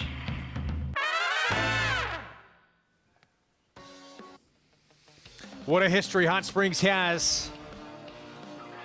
And what a meet they have going on this year. Glad to be able to bring it to you. Of course, our program brought to you in part by America's Best Racing. For the love of the race, visit americasbestracing.net today. Joining me on the set, good to have you here, Richard Migliori. Great weekend of racing. Great racing yesterday all around the country. Derby preps, things are heating up. For most of these horses, they're penultimate Derby prep, and things are starting to take shape. Yeah, we're going to talk about all of it coming up. We're going to start with the fillies in that road to the Kentucky Oaks here in just a moment. First, let's go back to Oaklawn and Hunka Burnin' Love. You know, we talked about all the back class with Fort Peck. This horse had some back class as well. An old veteran 8-year-old is one over $640K in his career coming in. Mentioned he was in that Razorback Grade 3 last winter at Oaklawn, and he outduels Fort Peck for the win. And just how game was he? He was close to a very fast pace. He was able to battle between horses, not the most comfortable place for certain horses. And then this was desperately close, but he got his nose down on the wire. Just a very, very game performance by a very fun named Hunka Burnin' Love. Home Run Trick winds up third. Congrats to End Zone Athletics, Carl Broberg, David Cabrera winning connections with that 8-year-old son of Into Mischief. Up next, race 8, 6 furlongs, $100,000 allowance race for fillies and mares, 4 and up in this spot. And Sweet Tea for Larry Jones, coming off a nice win last time out. She got an 80 buyer in that victory. Now comes the first test against winners. Yeah, her first start at Churchill Downs back in November didn't break particularly well. She took a lot of money that day. So she had tipped her hand that she had ability, put it all together in a second start. And you'd have to believe, particularly with Larry Jones as her conditioner, that she's probably going to take another step forward. Yeah, it's got a stablemate on the rail. A little intriguing, too, where Ricardo Santana Jr. winds up. We'll talk about that filly in a moment. Let's talk about the 3-year-old fillies on the road to the Kentucky Oaks. And we saw an Oaks prep in the Busher yesterday here in New York. Venti Valentine, New York bred, making her 3-year-old debut. Little erratic in the stretch, but once she straightens out, she was impressive. Well, I think she was erratic from the intense pressure she was under from Manny Franco, who's such a good rider, such a strong rider, but I think sometimes he has a tendency to override. This filly had matured so much, Greg, from 2 to 3. The filly I saw in the paddock was a completely different filly. And when we talk about maturation with young horses, it's like the puzzle pieces coming together. They all just start to fit. I actually spoke with Manny down in the jockey's room earlier, and talked about, trying to be a little bit more thoughtful and, not really being quite as aggressive. Good horses are generous. They're going to give it to you. You don't have to demand it from them. And I think that had more to do with her, bit of erratic running through the stretch. But this filly is serious. She's a nice filly, and a filly that's matured a great deal since her 2-year-old season. And, this was the starting point, obviously, for the 3-year-old campaign. You got to think she's going to take that next step in the next prep at 1 1/8. She's already proven at 1 1/8 at the end of her 2-year-old campaign that she's very effective at that distance. And you remember the Demoiselle, too. She kind of got brushed. She had a little bit of contact in the stretch, and she was only beating the neck. Road to the Oaks. Gazelle is next. That's all that remains here in New York to try and qualify for that first Friday in May. 100 points to the winner of that race. Expect to see Venti Valentine there. We'll see. She already has the points to get into the Kentucky Oaks, obviously. Yep. Meanwhile, Kathleen O out in Florida.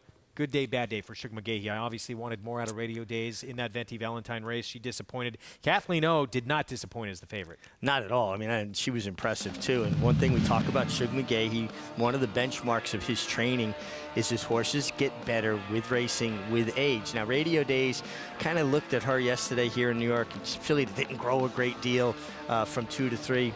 This filly, she sat behind horses. She took the kickback. She was able to angle out in between horses.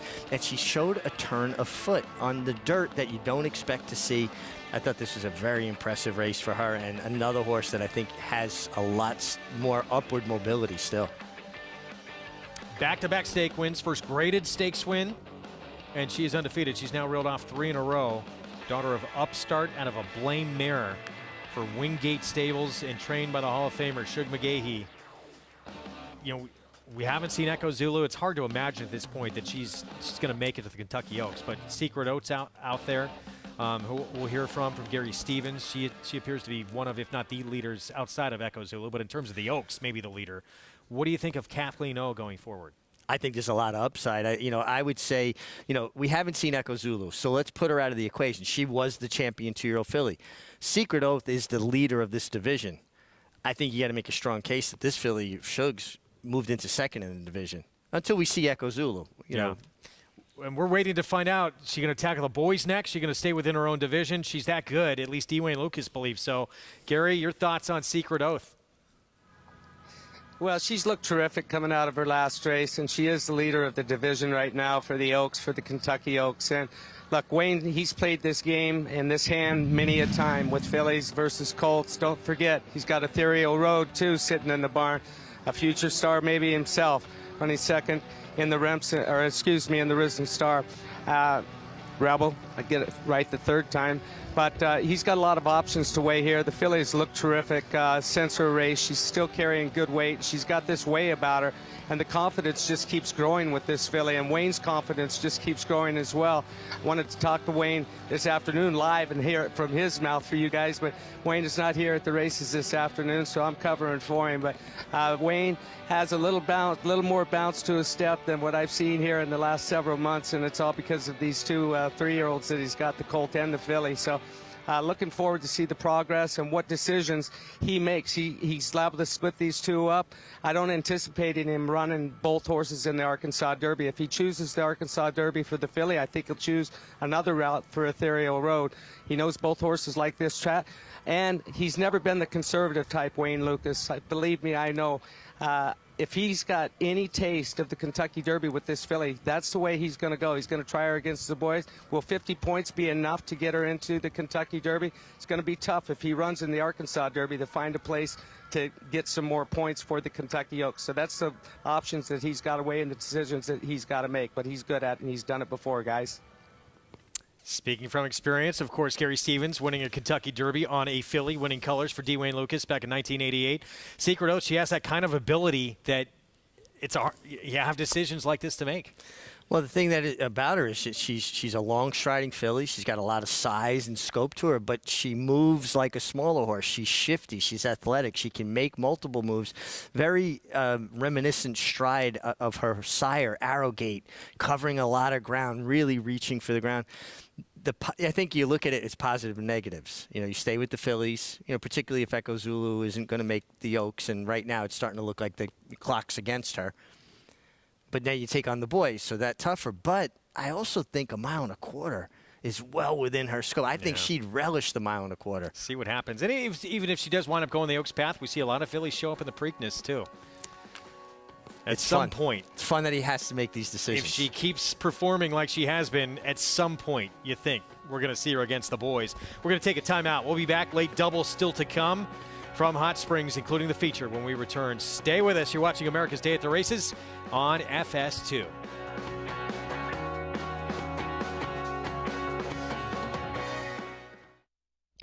Anybody going 70, 50, 75, 850, 75, 175, 175, 150, 175. Route 850,000. Thank you.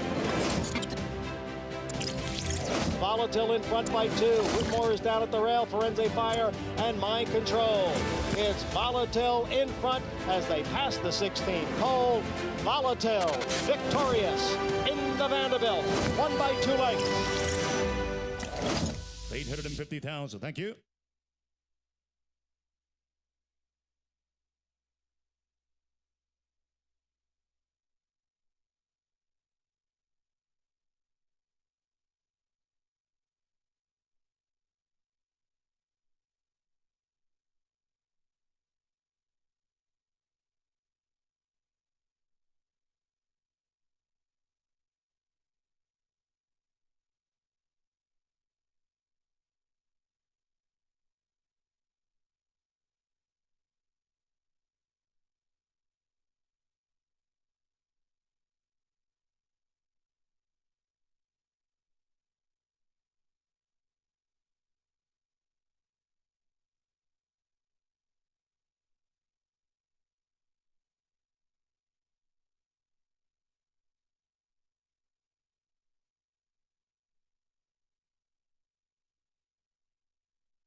Back on America's Day at the Races on FS2, program brought to you in part by Claiborne Farm. 100 years of doing the usual, unusually well. Main event on this Sunday card coming up next at Oaklawn.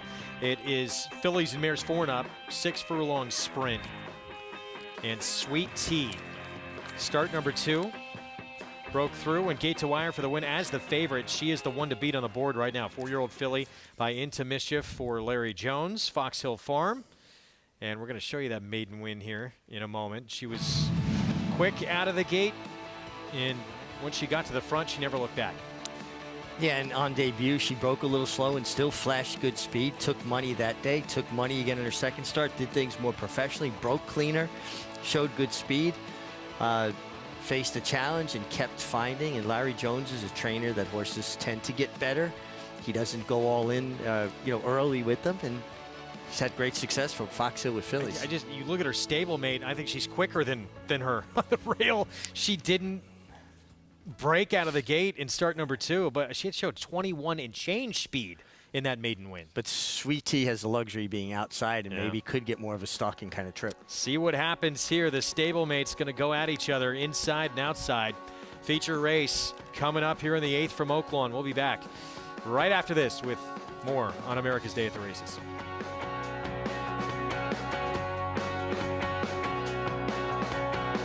This proven son of Giants Causeway has sired 7 millionaires. With over 10% stakes performers, his recent top runners include Tarabi, placed in the Grade 1 Spinaway and Breeders' Cup Juvenile Fillies, Grade 2 winner Plum Ali, multi-millionaire Shivaji, plus these standout performers. Now his biggest book in the past decade will be 3-year-olds in 2022. A proven value sire, First Samurai, standing at Claiborne Farm. Who you betting on? How about an app created specifically for horse racing? Naira Bets. We specialize in thundering hooves, fist pumping, and boosting your bankroll with robust weekly promotions. And offer betting tips from actual horse racing experts. Bet all day and night, nationwide. Get the action and thrill of horse racing with Naira Bets.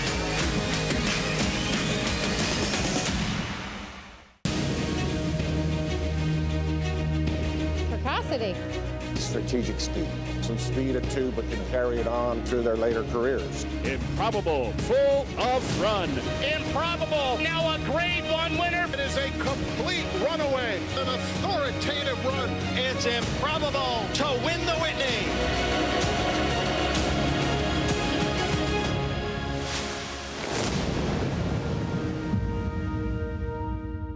The Thoroughbred Owner Conference is back in person for the first time in 3 years and is being held in the new 1863 Club at Saratoga Racecourse, July 25th and 26th. Attendees enjoy 9 ownership topics with an impressive list of speakers, along with social events to meet other owners and network, an opening reception at the National Museum of Racing and Hall of Fame, a conference dinner, and an afternoon of racing at Saratoga. It's the 2022 Thoroughbred Owner Conference, July 25th and 26th. See you in Saratoga.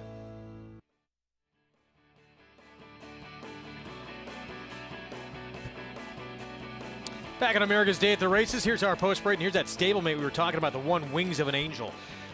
Should show speed, and the rail has to use speed to get forward position. Up and coming star Steve Asmussen. Put it all together last time in her 6th start, rallied from up the face to get the money. Athena's Song, big price, blinkers come off. Blinkers come off, it's going to really have to turn it around, find a race I haven't seen yet. Nick and Zoe, she earned a big figure on Thoroughgraphs last time out. That was a $30,000 claiming race. Another horse that should be a part of this pace and looks very sharp on her toes in the post braid. Yes, she does. 8-1 right now. Sunny Isle Beach, David Vance, and the apprentice John Geraldo.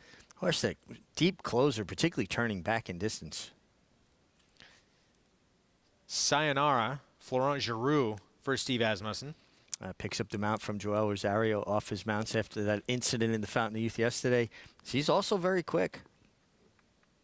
20-1 next door. Super Chianti, trained by Dallas Stewart. Making her 3rd start in North America, is going to have to get over her gate. Well, has been kind of breaking slow and costing herself there and then kind of rushing up. Well spent. Here's a contender for Robertino Diodoro, and this is going to be her 5-year-old debut. Certainly a contender, 4-time winner and very consistent performer, very game. Sweet Tea still favored off that gate-to-wire score to break her maiden.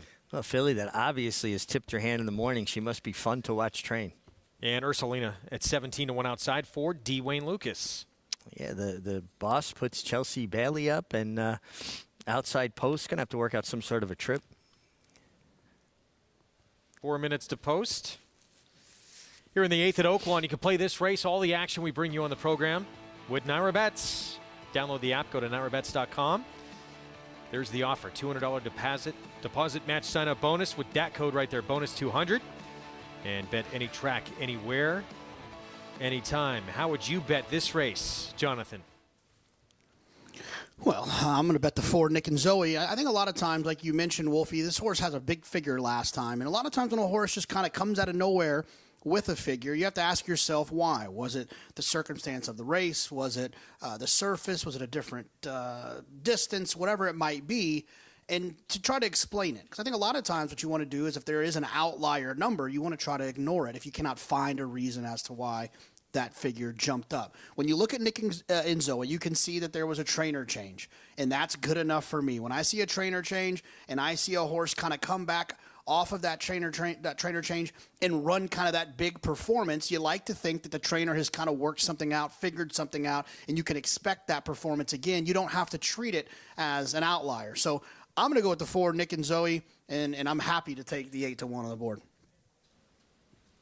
Well, one of his riders has the mount here. Let's get more from Gary Stevens. I like it, JK. I like your way of thinking. Listen, a little bit about Nick and Zoe and the relationship and with Greg Compton.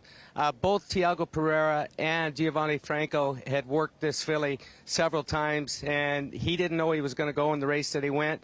And John Court wound up. I'd given calls away. And so Greg actually told John Court, he said, look, this is a one-shot deal. He said, Gary's rider said, and that doesn't happen very much in this game, but she's a very fast filly. I don't think she's rateable. That's the thing that worries me. Sweet Tea, she's drawn on the outside. Richie pointed that out. Got a heads-up rider in Luis Canones. Louis got a lot of experience. He's got great hands. I love the outside draw because I think she is rateable. It's not like she ran off and was ranked early on when she broke her maiden in that first start, which was very impressive. And I look forward to sit and stock. It's not just Nick and Zoe that's got the speed. There's other speed in there, but I think this filly can stalk from that outside post position, and she's my pick in here. But I hope you're right, JK. Thanks.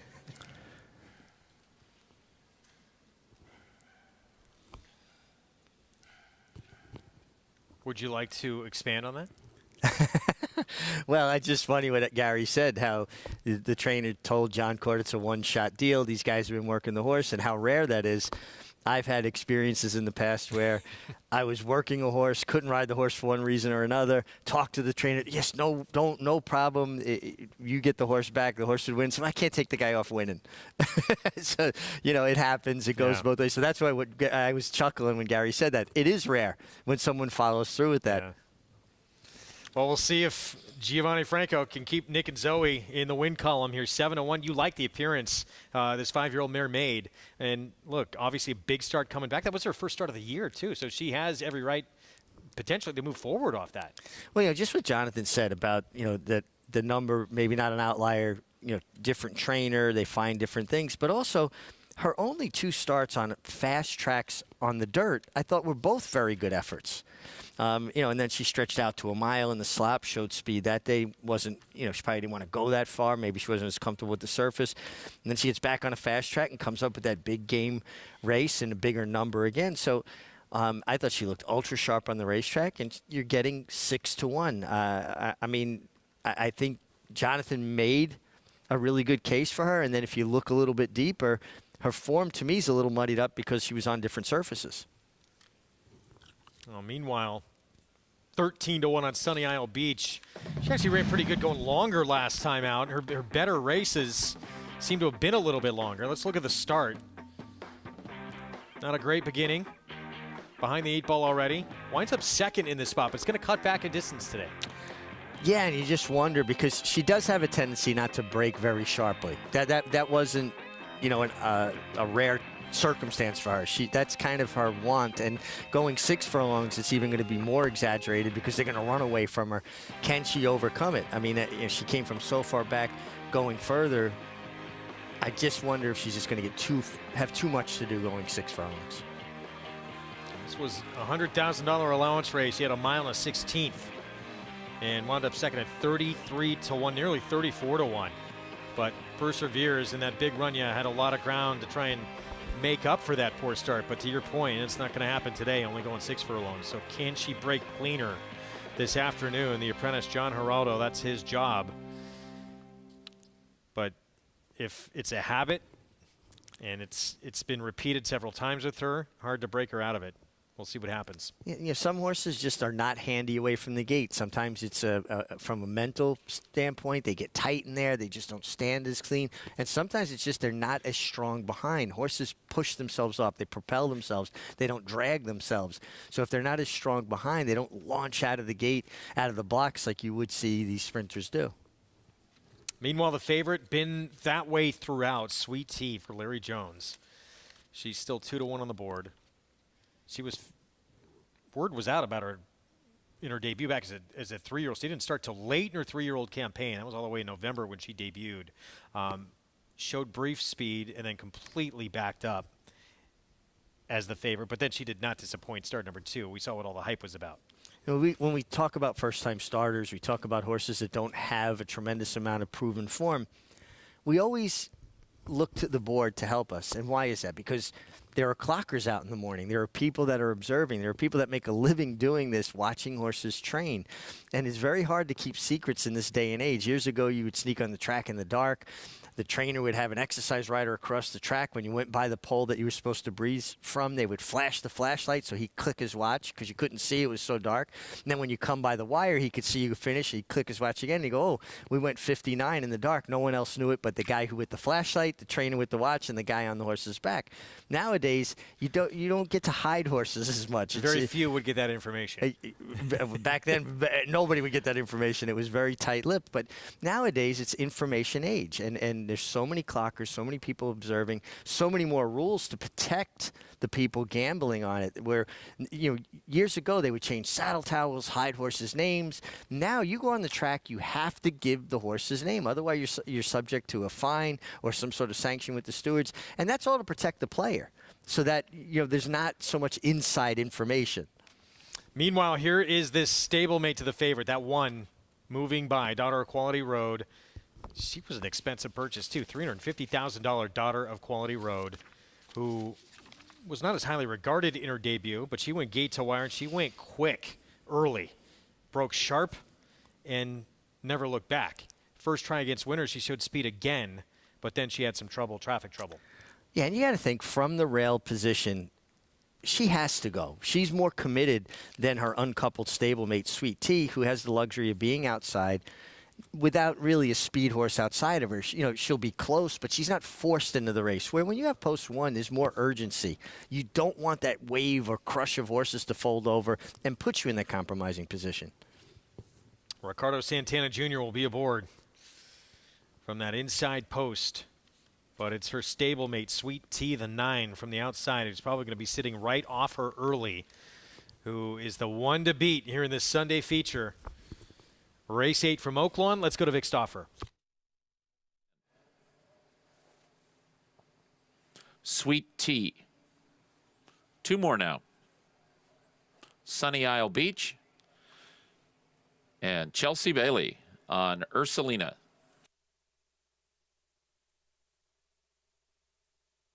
They're at the post. They're off. Sayonara and Nick and Zoe, up-and-coming Star and Ursulina at the rail, Wings of an Angel. Then comes Super Chianti and Sweet Tea, followed by Athena's Song. Well Spent was slow into stride, and she's second to last, and the trailer is Sunny Isle Beach. Wings of an Angel and Sayonara with up-and-coming Star between horses. These 3 quickest. They're now a length and a half in front of Nick and Zoe. Ursulina is about to move into 4th. Nick and Zoe is backing out of it, is going to be eased out of the race. So they leave the backstretch with Wings of an Angel just in front of Sayonara.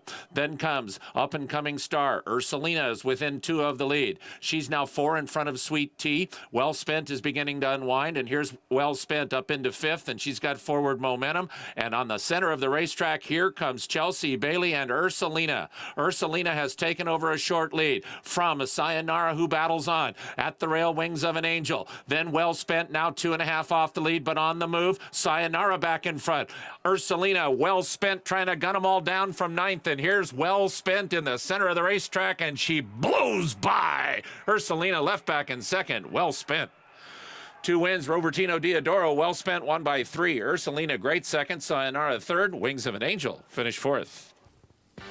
From struggling to rolling, Robertino Diodoro Barn has turned the corner without question. Well Spent gives him another win on the card here. David Cohen. A terrific ride from David Cohen. Saved ground while inching up around the turn.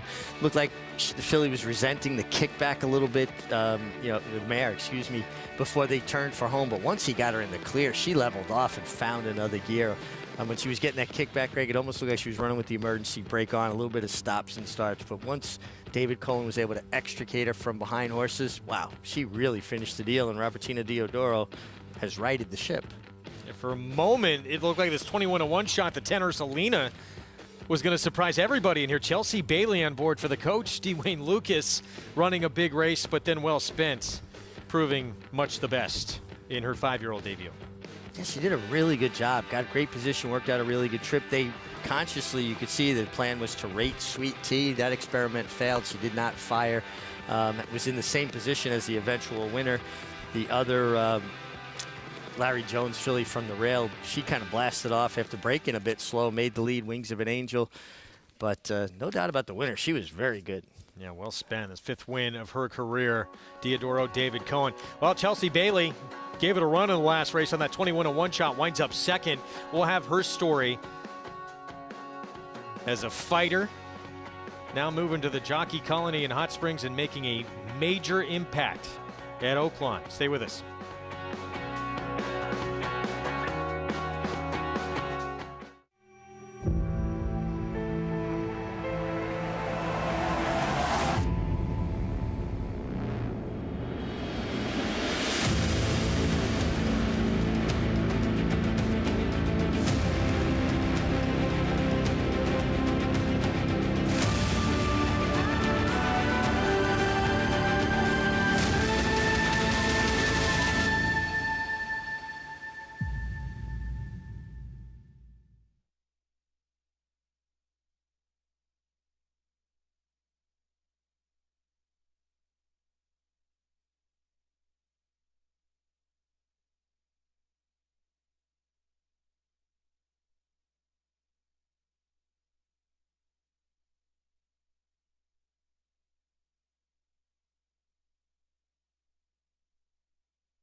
Back on America's Day at the Races on FS2, program brought to you by Naira Bets. Download the app, go to nairabets.com and play along all program long and beyond.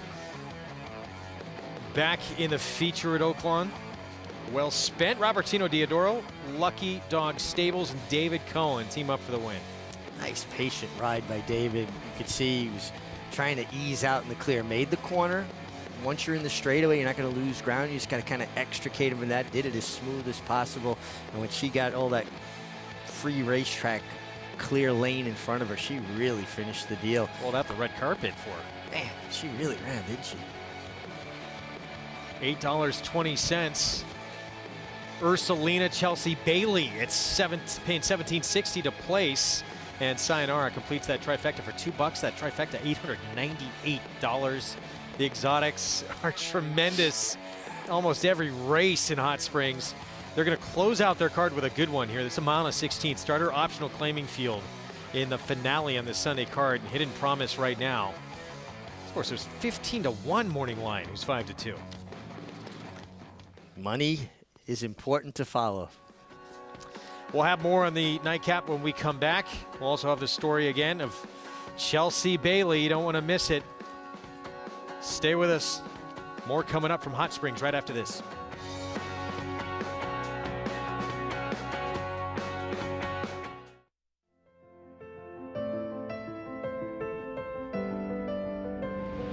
It's a domineering display by the ultra-talented McKinsey. McKinsey Preservationist Vito Rosso and Yoshida. McKinsey's in front.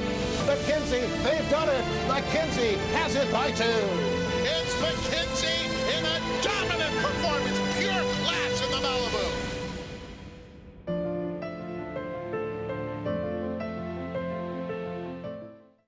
The Fasig-Tipton Gulfstream Sale. We're bringing the heat to Miami once again with a catalog of selected 2-year-olds in training. Recent stars include Grade 1 winner Yapon, plus graded stakes winners Independence Hall, Art of Almost, Center Isle, and Cezanne. Burning up the dirt track with selected juveniles by the nation's hottest sires. The Fasig-Tipton Gulfstream Sale. Selected 2-year-olds in training, March 30th in Hallandale Beach, Florida. Where will you be? Undefeated Grade 1 winner Mastery was a multiple graded stakes winner at 2, including this victory in the Los Alamitos Cash Call Futurity. Now his progeny are bringing top dollar in the sales ring, and his first runners are hitting the track.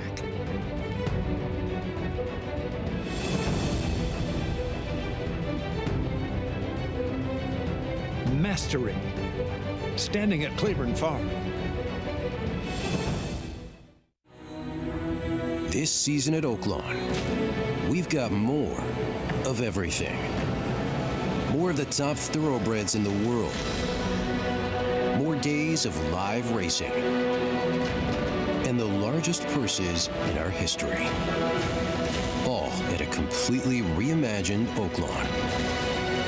Come be a part of this historic season at Arkansas's only casino resort.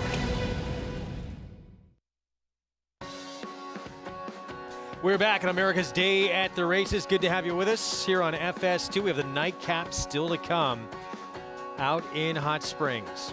There's no denying Chelsea Bailey is a fighter in her case, quite literally. She has gone from the mat to the octagon to the saddle in a career where her work ethic has set her apart. She was a state champion wrestler in high school, undefeated in a brief MMA career, and now she's making a name for herself in the riding colony in Hot Springs.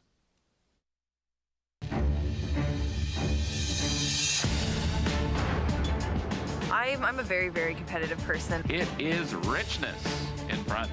Real nice, patient, confident ride from Chelsea Bailey. Chelsea? Yeah. Did you bet on me? Yes.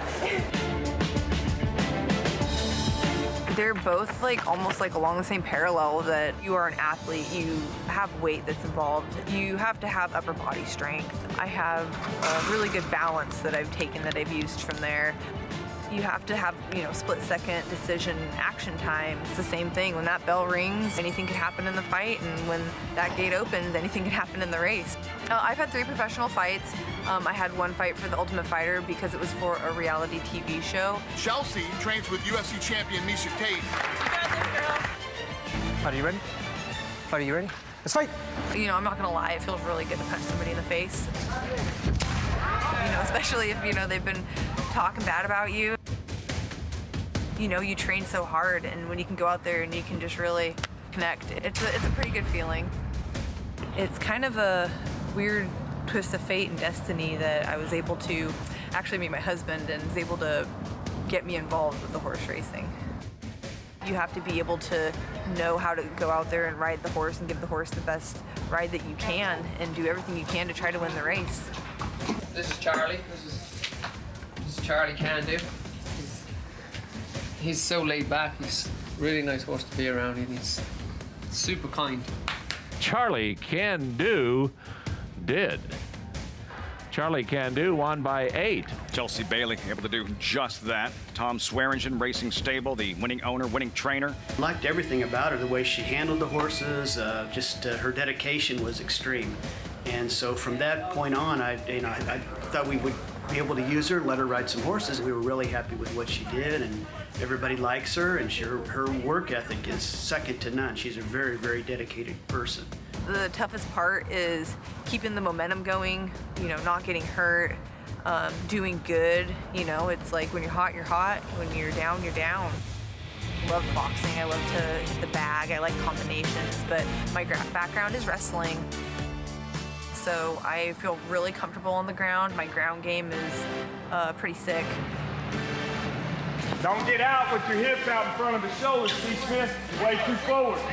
Pressure behind the shoulder.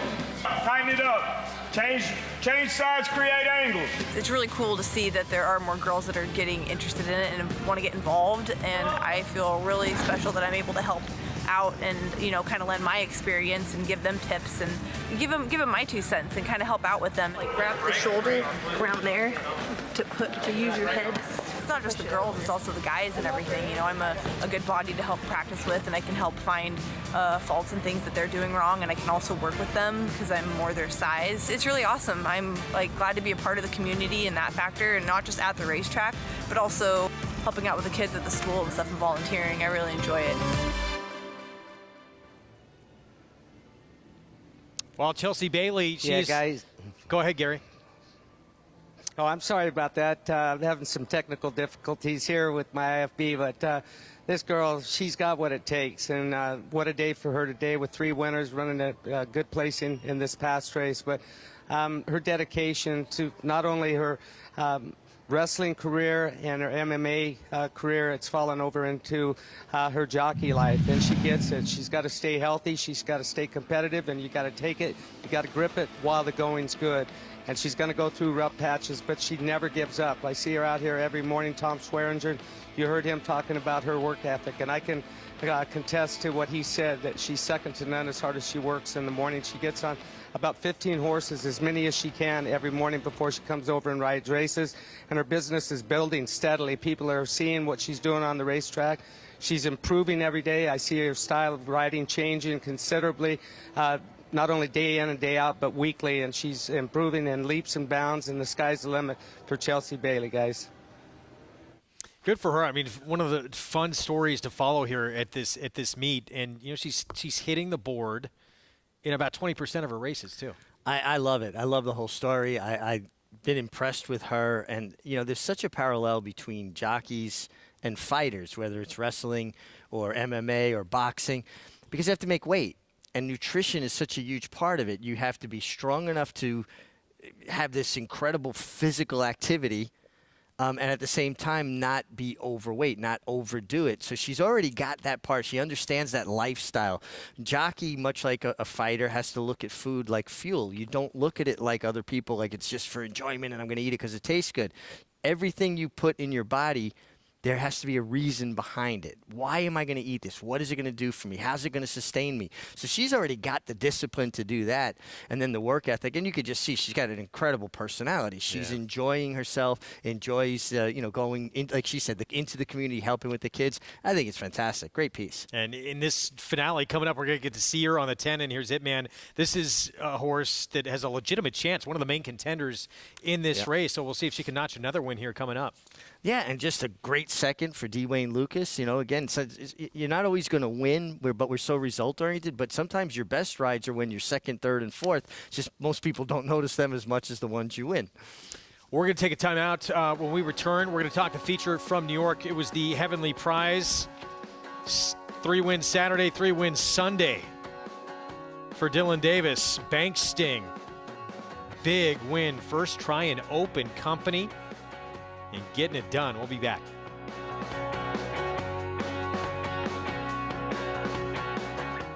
With 5 champions, 70-plus stakes winners, there is arguably no better proven stallion value than Sky Mesa.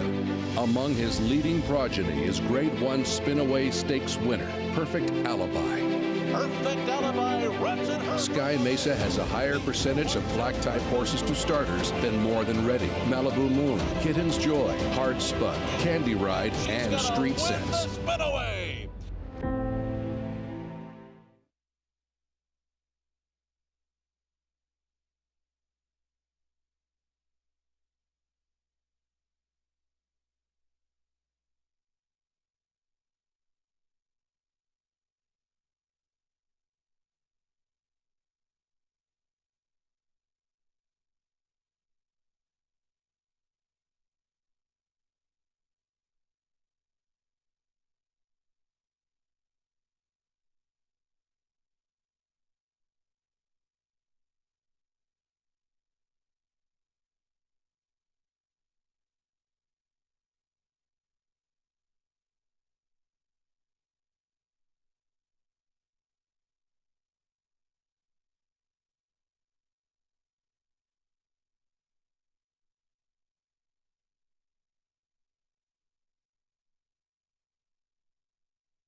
Back on America's Day at the Races. Program brought to you by America's Best Racing. For the love of the race, visit americasbestracing.net today. Heavenly Prize was the Sunday feature here in New York. And what a ride by Dylan Davis, sitting behind Maiden Beauty early on and then blowing by that one in the stretch. Got perfect position. Bank Sting, ultra consistent, honest mare. She's 7 for 9 now, lifetime. Pushed her earnings up over $475,000. And that perfect trip and that strong finish gets it done for Dylan here. Terrific ride from Trevor McCarthy on the runner-up, Battle Bling, and he's a strong finisher as well. 2 different body types. One's a little shorter, one's a little taller. But they have been consistently the 2 best riders at this winter stand. And, you know, Dylan leading the way in the standings. Trevor second in the standings. And Dylan's kind of starting to put a little separation. But this is the thing that stood out to me with Dylan since he's come back from injury last year. He has gotten stronger and stronger finishing on his horses. And I'm really getting a kick out of watching him ride, watching Trevor ride. They're 2 really talented young guys. In some ways, do you think that, like, no one ever wants to get injured, but in some ways, do you think that helped and brought him back with more, maybe more hunger a little bit? I think we've really seen him take a big move forward. Oh, I think a big step forward. I think sometimes when you get hurt, it gives you the opportunity to kind of see the forest through the trees. You're outside the game looking at it. You become a little bit clearer headed about it. And then you go, man, when I get back, I want to do this way and that way. Where when you're doing it every day, sometimes you get lost in the process. When you have a chance to kind of observe it and really figure it out. And then also just being out of the game.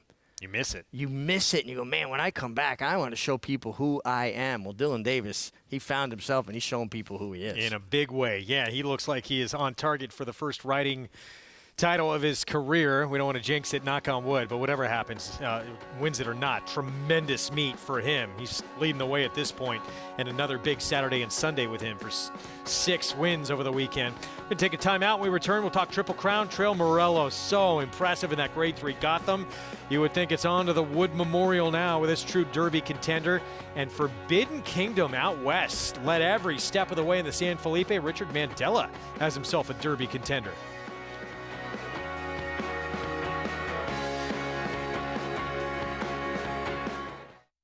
starts spreading the news. If you're looking to win in New York, then breed in New York. To War Dancer, the millionaire son of Warfront, and New York's #1 sire of 3-year-olds. Breed to a proven performer, the #1 second crop sire at the Saratoga meet with multiple winners at Belmont and Aqueduct. Earn double the New York Breeders' Awards and participate in the New York Stallion Series with $2 million in purses. War Dancer, proud to stand in New York. Visit wardancerstud.com. How does horse racing support New York's economy? It's responsible for 19,000 jobs and more than $3 billion in annual statewide economic impact. These good-paying jobs support working families across the state and sustain thousands of small businesses both on and off the track. Horse racing in New York means jobs and opportunities now and in the future. We are New York Horse Racing. Run Happy, the #1 second crop sire by graded stakes winners and earnings. Run Happy is represented by Smile Happy, the Kentucky Derby individual future pool favorite. A leading dirt sire and now with an exciting Kentucky Derby hopeful. Call Bernie Sams now and book your mare to Eclipse Champion Run Happy right now. Run Happy standing in stall 1 at Claiborne Farm. Racetrack Television Network brings you every race, from every track, on every screen, every day. With monthly packages starting as low as $5, RTN gives you great value and access to more live HD streaming and race replays than anyone. Visit RTN.tv today to sign up and watch on almost any device, including Roku and Amazon Fire. Use promo code TRYRTN for a 5-day free trial.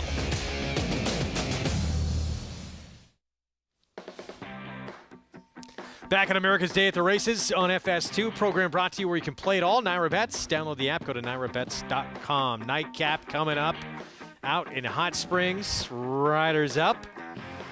And there's a look at Coach Adams, the 2, one of many contenders in a contentious finale here. Francisco Arrieta. He is going to be on Coach Adams for Jerry Hollendorfer. Horse has been claimed each of the last 2 starts and 3 of the last 4. Horses that are popular at the claim box, horsemen like them. They're attracted to them. They see something about them that they go, I'd like to have him in my barn. 7-year-old who's still popular in the claim box. We talked about Chelsea Bailey before we went to break. Had that story on her, what a fighter she is, literally and figuratively. She's going to be on the 10 Zipman here, 9-2. And Zipman just missed against River Echo. Last time out is going to be coming, you would think, again, from off the pace. And here, that's the running style for this 8-year-old. Yeah, I mean, Chelsea's got to be concerned with the post. She didn't want to get caught too wide into the first turn. But, this is a horse that's shown he'll run from in behind horses.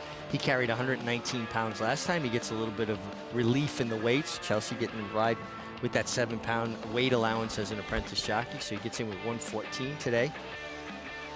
He's a contender. He's a player here. And how many times have we done a feature and the rider then comes back and happens a lot. It seems to happen a lot. Credit our producers. We'll see if it happens here. 9-2, outside post, which not as bad either, being drawn all the way outside. It's because the turn does come up somewhat quick, but with 2 scratches, it's only post 8. Yeah, we had some scratches, so she gets to move in a couple of spots. But to me, that's always something as a former rider I look at and just think, how would I approach it if I was outside a little bit? Hope that you find that kind of gap in between flights and you can sift your way in. Well, here we start off with Coach Adams. Francisco Arrieta, of course, having a tremendous meet. And this one, you have to go 4 starts back for the last one. It was at Delaware. Yeah, another horse, you said popular at the claim box, gets a good inside draw. Pepper Pike, 15-1. Can you make any case next door? He's a deep closer. He's going to need some help from a pace standpoint, which I don't really see on paper. The last win for him came at Sam Houston. Did get a big figure for it, but it's been now 6 starts since he's won. Here's the 4 Arrival. Ingrid Mason, second off the claim. Yeah, a horse that would have to improve from his current form, but has back form that would make him certainly a player here. Long shot in the 6 next door that has figures that fit with this group, but talk about a deep closer. This is next level deep. Another deep closer, and again, with a race, it just doesn't feel like it has a tremendous amount of speed signed on, but you throw John Court out at your own peril. No question the horse to beat in here. VIP who? Absolutely the horse to beat. In good current form. He's tactical. He's another one that gets break with the weights for the 7-pound apprentice aboard. third off the bench for him as well. The 8-something Natural, Luis Contreras. First start off the claim. Good run last time.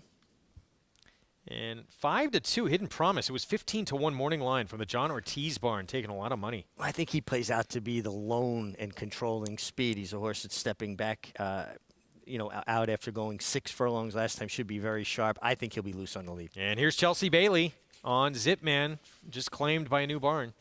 Well, she's riding terrific. Second on a big long shot in the last race. This horse is a player. 5 minutes to post coming up. Let's go to the one to beat. We said we both agree here. It's VIP Who. The public agrees as well. Today, third off the bench. Back-to-back second-place finishes here coming in. This was the most recent effort, February 18th, and would miss by 3/4 of a length at 9-1 here. Yeah, and he ran well. I mean, if he runs the races he's run his last 4 or 5 starts, because he's been ultra consistent, he's going to be very tough to beat here.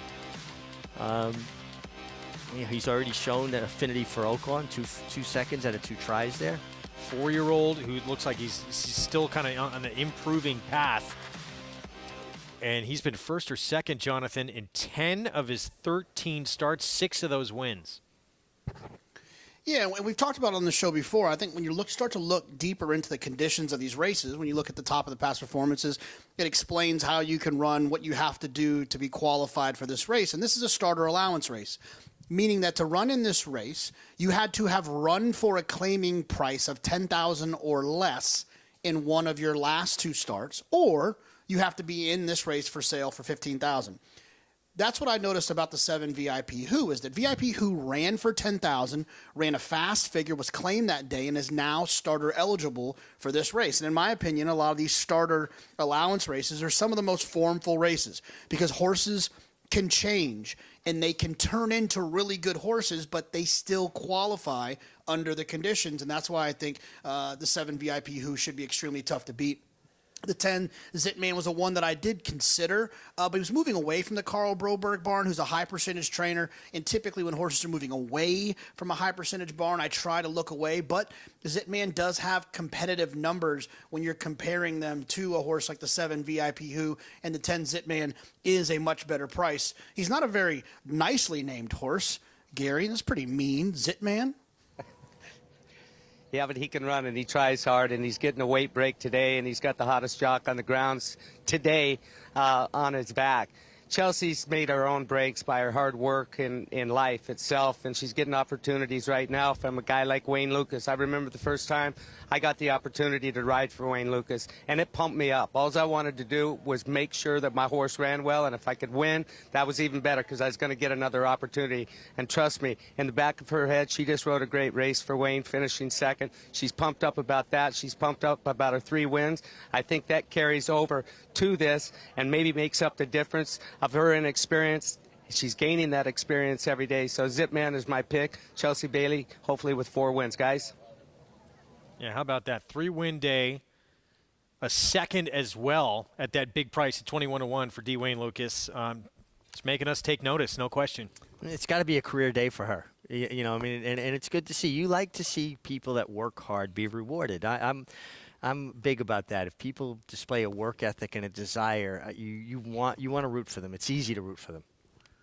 Reminder for everybody, you can earn a 20% bonus on your winning Exactas Sundays all through March at Santa Anita. To qualify, go to NowRaBets.com, opt into the promotion, then play Exactas at the Great Race Place. If your ticket hits, you'll get that 20% bonus in your account. Go to NowRaBets.com for the details on the promotion. So we'll see if she can make it for Chelsea Bailey. She, again, is on the 10 in here, but it's an 8-year-old who, obviously coming in with very good form, is seemingly going to need help up front from a pace standpoint to get the win. Is she going to be able to get that here? Well, it's interesting. I think the 9 Hidden Promise directly inside of her is the speed of the speed. I think if she can get her horse to break alertly enough and kind of follow his wake, just follow him over enough, she's going to, I think, find herself probably in behind the 7 VIP Who, because there's not a tremendous amount of pace, and he's probably the closest pursuer to the 9 Hidden Promise. And then just follow that. That's live cover. You want to follow a horse that's going to carry. You know it's the horse to beat. Don't feel like you're in a hurry to get out around him. Stay right in his tail, follow him around there, and come out and try to nail him late. Do you remember that first multiple win day you had in your career? Yeah, the first, well, I don't remember the first 2-win day, but the first 3-win day of my career, I was a 7-pound apprentice. It was New Year's Day, 1981, and I won 3 races that day. And the next day in the form, they had already changed updated the standings for the new year, and I was the leading rider in the country as a 7-pound apprentice for a moment. And I thought that was the coolest thing ever. What did that do for your confidence, if you can remember back? Oh, it did wonders for my confidence. I remember going back to my room, Belmont, and then walking out Gate 6 on Hempstead Turnpike to go get the form for the next day. They would deliver them about 9 o'clock to the deli there. And, walking back to my room and seeing that in the standings and thinking, wow, I might actually be able to do this. I might be able to hang around and compete. And what's kind of neat, too, is the last race of the day, I went on a horse named Champagne Chappie for Barry Schwartz, and I rode for Barry Schwartz through the entirety of my career over almost 30 years, and we're still friends. So think about, the relationships you make winning a race as a 7-pound apprentice and riding for somebody for the next 29, almost 30 years. Well, starting point here in what could be a very promising career for Chelsea Bailey. That hard work is paying off as we get a look at her. There's the 10, Zitman, her mount, trying to make it 4 wins on this Sunday card. She came very close to getting her 4th in the last race. Obviously, that one to get by her was a little bit better than the rest of the bunch, but 21-1 running second, not bad. I believe in positive energy. Horses feed on energy. If you're apprehensive, they'll be apprehensive. If you're pumped up and have enthusiasm, they'll be pumped up and have enthusiasm. And she's already at 3 wins a day, and that's why you see apprentice jockeys win on horses that don't look logical on paper. They give that horse every opportunity. They're thrilled to be out there, and horses feed on that energy. That's what, we talk a lot about the apprentice Jose Gomez out here in New York, and I know you had a chance to sit down. You did a really good interview with him that we showed on the program, but Angel Cordero mentoring him, and he said, you're going to win a lot of races you probably shouldn't because you're going to want it more than a lot of these guys. Well, what happens is as a rider gets older and they start, getting a little bit worn down or a little bit beat up and some injuries and things, you start over-handicapping, and you start looking at a race less like how you're going to win it, but like, why am I on this horse? It's just natural. It just happens. Kids don't have that. They're like, oh, man, I get to ride this horse, and they're just thrilled to be out there. And sometimes horses are good, and a rider doesn't give them 120% effort because they're like, again, they get a little ground down, a little sour. Kids aren't sour. Yeah. 8-5 favorite here. We expected the 7, VIP Who, to be the one to beat and to be the favorite, and he is. We'll see if third off the bench he can notch the 7th win of his career. There he is in the center of your screen. But he has been remarkably consistent to this point. 13 starts, 6 wins, 4 seconds. I mean, he shows up. He's definitely got the highest win percentage of this field. Rider that we don't know a lot about, though, who only has 2 wins at the meet. Getting a big opportunity here. Albert Lopez on board. Again, another 7-pound apprentice getting on a horse that is very live. This could be Battle of the Apprentices down to the wire. On an 8-5, yeah, this is an opportunity that you don't get a whole lot as an apprentice, especially at a riding colony like this that's loaded, much like New York, loaded with a lot of talent. Well, it's been interesting over the years. I haven't seen apprentices, do tremendously well at Oaklawn. It's usually a pretty deep colony, and guys that ride pretty steadily for their outfits. So it's hard for a young guy to break into the rotation. I say guy, I should say young rider. There you go. Chelsea Bailey would want to have words with you. You don't want that. No, nothing but complimentary. VIP Who, the favorite, the 7, Chelsea Bailey. Meanwhile, on the 10, Zitman looking for her 4th winner of the afternoon. Let's go to Vic Stauffer for the nightcap.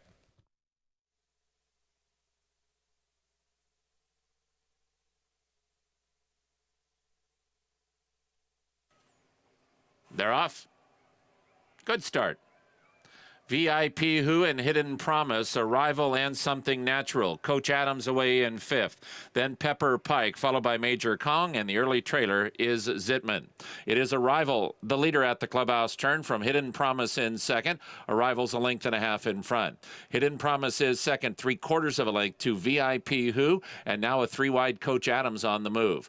2.5 to Something Natural, 5th and 4 from the front. Then a lineup of 3 with Major Kong between horses, Pepper Pike at at the rail, and Zittman 3 deep, 7 lengths first to last, and the veteran Arrival is the leader.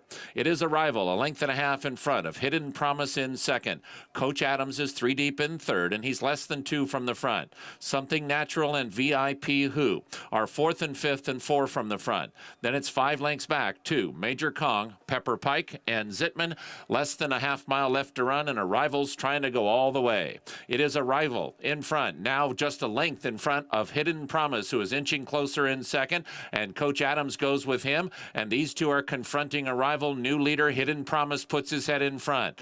Coach Adams goes right with him. Arrival's back to third. VIP Who needs a way through. He's only 2 from the front. Gonna have to find room for the Bug Boy, top of the stretch. Hidden Promise now a full length in front. VIP Who is 5th now, but he's about to split horses and take over second, but he'll have to go to catch Hidden Promise, who's opened up a 3-length lead. VIP Who has moved into second, then Something Natural and Coach Adams, but it's Hidden Promise clear of 16th out, and he's home. Going to be close for second. Hidden Promise in front. Hidden Promise won by 3.5. VIP Ho did get second from Something Natural and Coach Adams. Hidden Promise, David Cabrera, John Ortiz. That money came in early on this one. It was a big price morning line. Was right on. Stretching back out in distance, he allowed the 4 Arrival to kind of lead him away. He laid second out in the clear, got a perfect trip, and drew off readily as much the best. VIP Who came up second best. No doubt about the winner. Prices from that one in a moment. Let's get back to the Derby Trail. You get your opportunity to look back on this busy Saturday on the road to the first Saturday in May. Here at New York, Grade 3 Gotham. This looks like a legitimate Kentucky Derby contender. Connection's got to be very excited with Morello. There is so many positives and so many good things to say about Morello. He broke his maiden going 6. Came back going 7 furlongs to win a listed stake, the Jimmy Wingfield, and was more professional. He was even more professional stepping up to go the mile in the graded Gotham Stakes and won with something left. He looks like a jockey's dream to ride. You want a little bit, he gives it to you. You want him to slow down, he comes back to you. He's like driving a sports car. Yeah, look at Jose Lezcano. I mean, how quiet he was in the stretch. He never had to go to the riding crop at any point in the race. No, this horse won, and he won with something left, and he had fun doing it. This is how horses develop and get better. Give them good experiences. These are important races in their own right, but at the end of the day, they're prep races. They're a means to an end. You want to win these prep races and win them like this. This horse stamped himself as a legitimate contender here. And I tell you what, watching him, he makes me miss riding because that looks like a horse that's just flat fun to ride. Not just improving in terms of the figures he's running, but doing it showing so much more professionalism every step of the way, start by start by start. He's really kind of going on this Derby path and doing it in a way that you can't help but get excited about. Wood Memorial is going to be that final stop here in New York. 100 points to the winner to get into that starting gate for the Derby. That's coming up on April 9th. Meanwhile, out west, Forbidden Kingdom, every step of the way in front and wins by nearly 6 lengths. This horse went fast, but he went fast the right way. He was flicking his ears going to the half-mile pole after rattling off sprint fractions going a mile and a 16th. And, you know, he maybe got a little bit leg-weary late, but he has an impeccable stride like his sire, American Pharaoh. And going fast comes easy to him. Spoke with his conditioner, Hall of Famer Richard Mandela this morning. He said, yeah, you know, we're learning about him, but it looked like he just was having fun out there, and I would say so. I think this horse is a serious horse. Now, they all have to answer the question, can they get a mile and a quarter? But they'll have to catch this fellow. Well, he's going to get that mile and an eighth. All these horses are going to get their, for most of them, their first test at a mile and an eighth coming up. That'll be the Santa Anita Derby for Forbidden Kingdom. Meanwhile, Simplification, yeah, that poor start in the Holy Bull. I mean, he's one of the horses to beat going into that race. Wound up second behind White Barrio. This time, broke better. Jose Ortiz aboard, and he was dominant. It's a very good horse, and you know you don't want his performance to get lost in the roughly run edition of the Fountain of Youth. There was an accident up at the top of the stretch before the quarter pole. Simplification was very good. Still races on his long lead, doesn't change leads through the stretch, but he's running by his horses, and he has shown the ability now, the last 2 starts after breaking slowly last time, to take that kickback, come from off the pace, and finish well like this. And Antonio Sano, a tremendous conditioner. Gunnevera fame back on the Triple Crown again now with this horse, by not this time. Meanwhile, John Battaglia Memorial, this on synthetic, and a horse I think a lot of people believe may be better on grass going forward. Wins this Derby prep on a surface the Derby's not contested on, gets up to win by a neck. Yeah, but Animal Kingdom, who won the Kentucky Derby, also won at Turfway Park on synthetic. It's a hard read for me. He did everything right, what he was supposed to do. But I really don't know how it's going to translate to dirt. Could wind up being, he's already a graded stakes winner on grass, could wind up being a tremendous grass horse. We'll see what happens. But it's nice to have options, right? If you're Kenny McPeak. Anybody with a good 3-year-old has to kind of put their toe in the water and kind of see, if they can potentially get to the Kentucky Derby. You only have one shot at it with a particular horse. They can only run it as 3-year-olds. Hidden Promise closes out the card in Hot Springs with a win. John Ortiz, David Cabrera, 4G Racing. We are back 3 Eastern time next Friday. We will see you then. What a weekend we had on the road to the Kentucky Oaks for the fillies. The New York bred, Venti Valentine, in her 3-year-old debut. A little erratic in the stretch, and then just dominant when she kicked into gear. And how about Morello? Grade 3 Gotham winner. It is on to the Wood Memorial off that performance. Bank Sting winning the Sunday feature in New York. First time against Open Company. Best field she's ever beat. We'll see you Friday.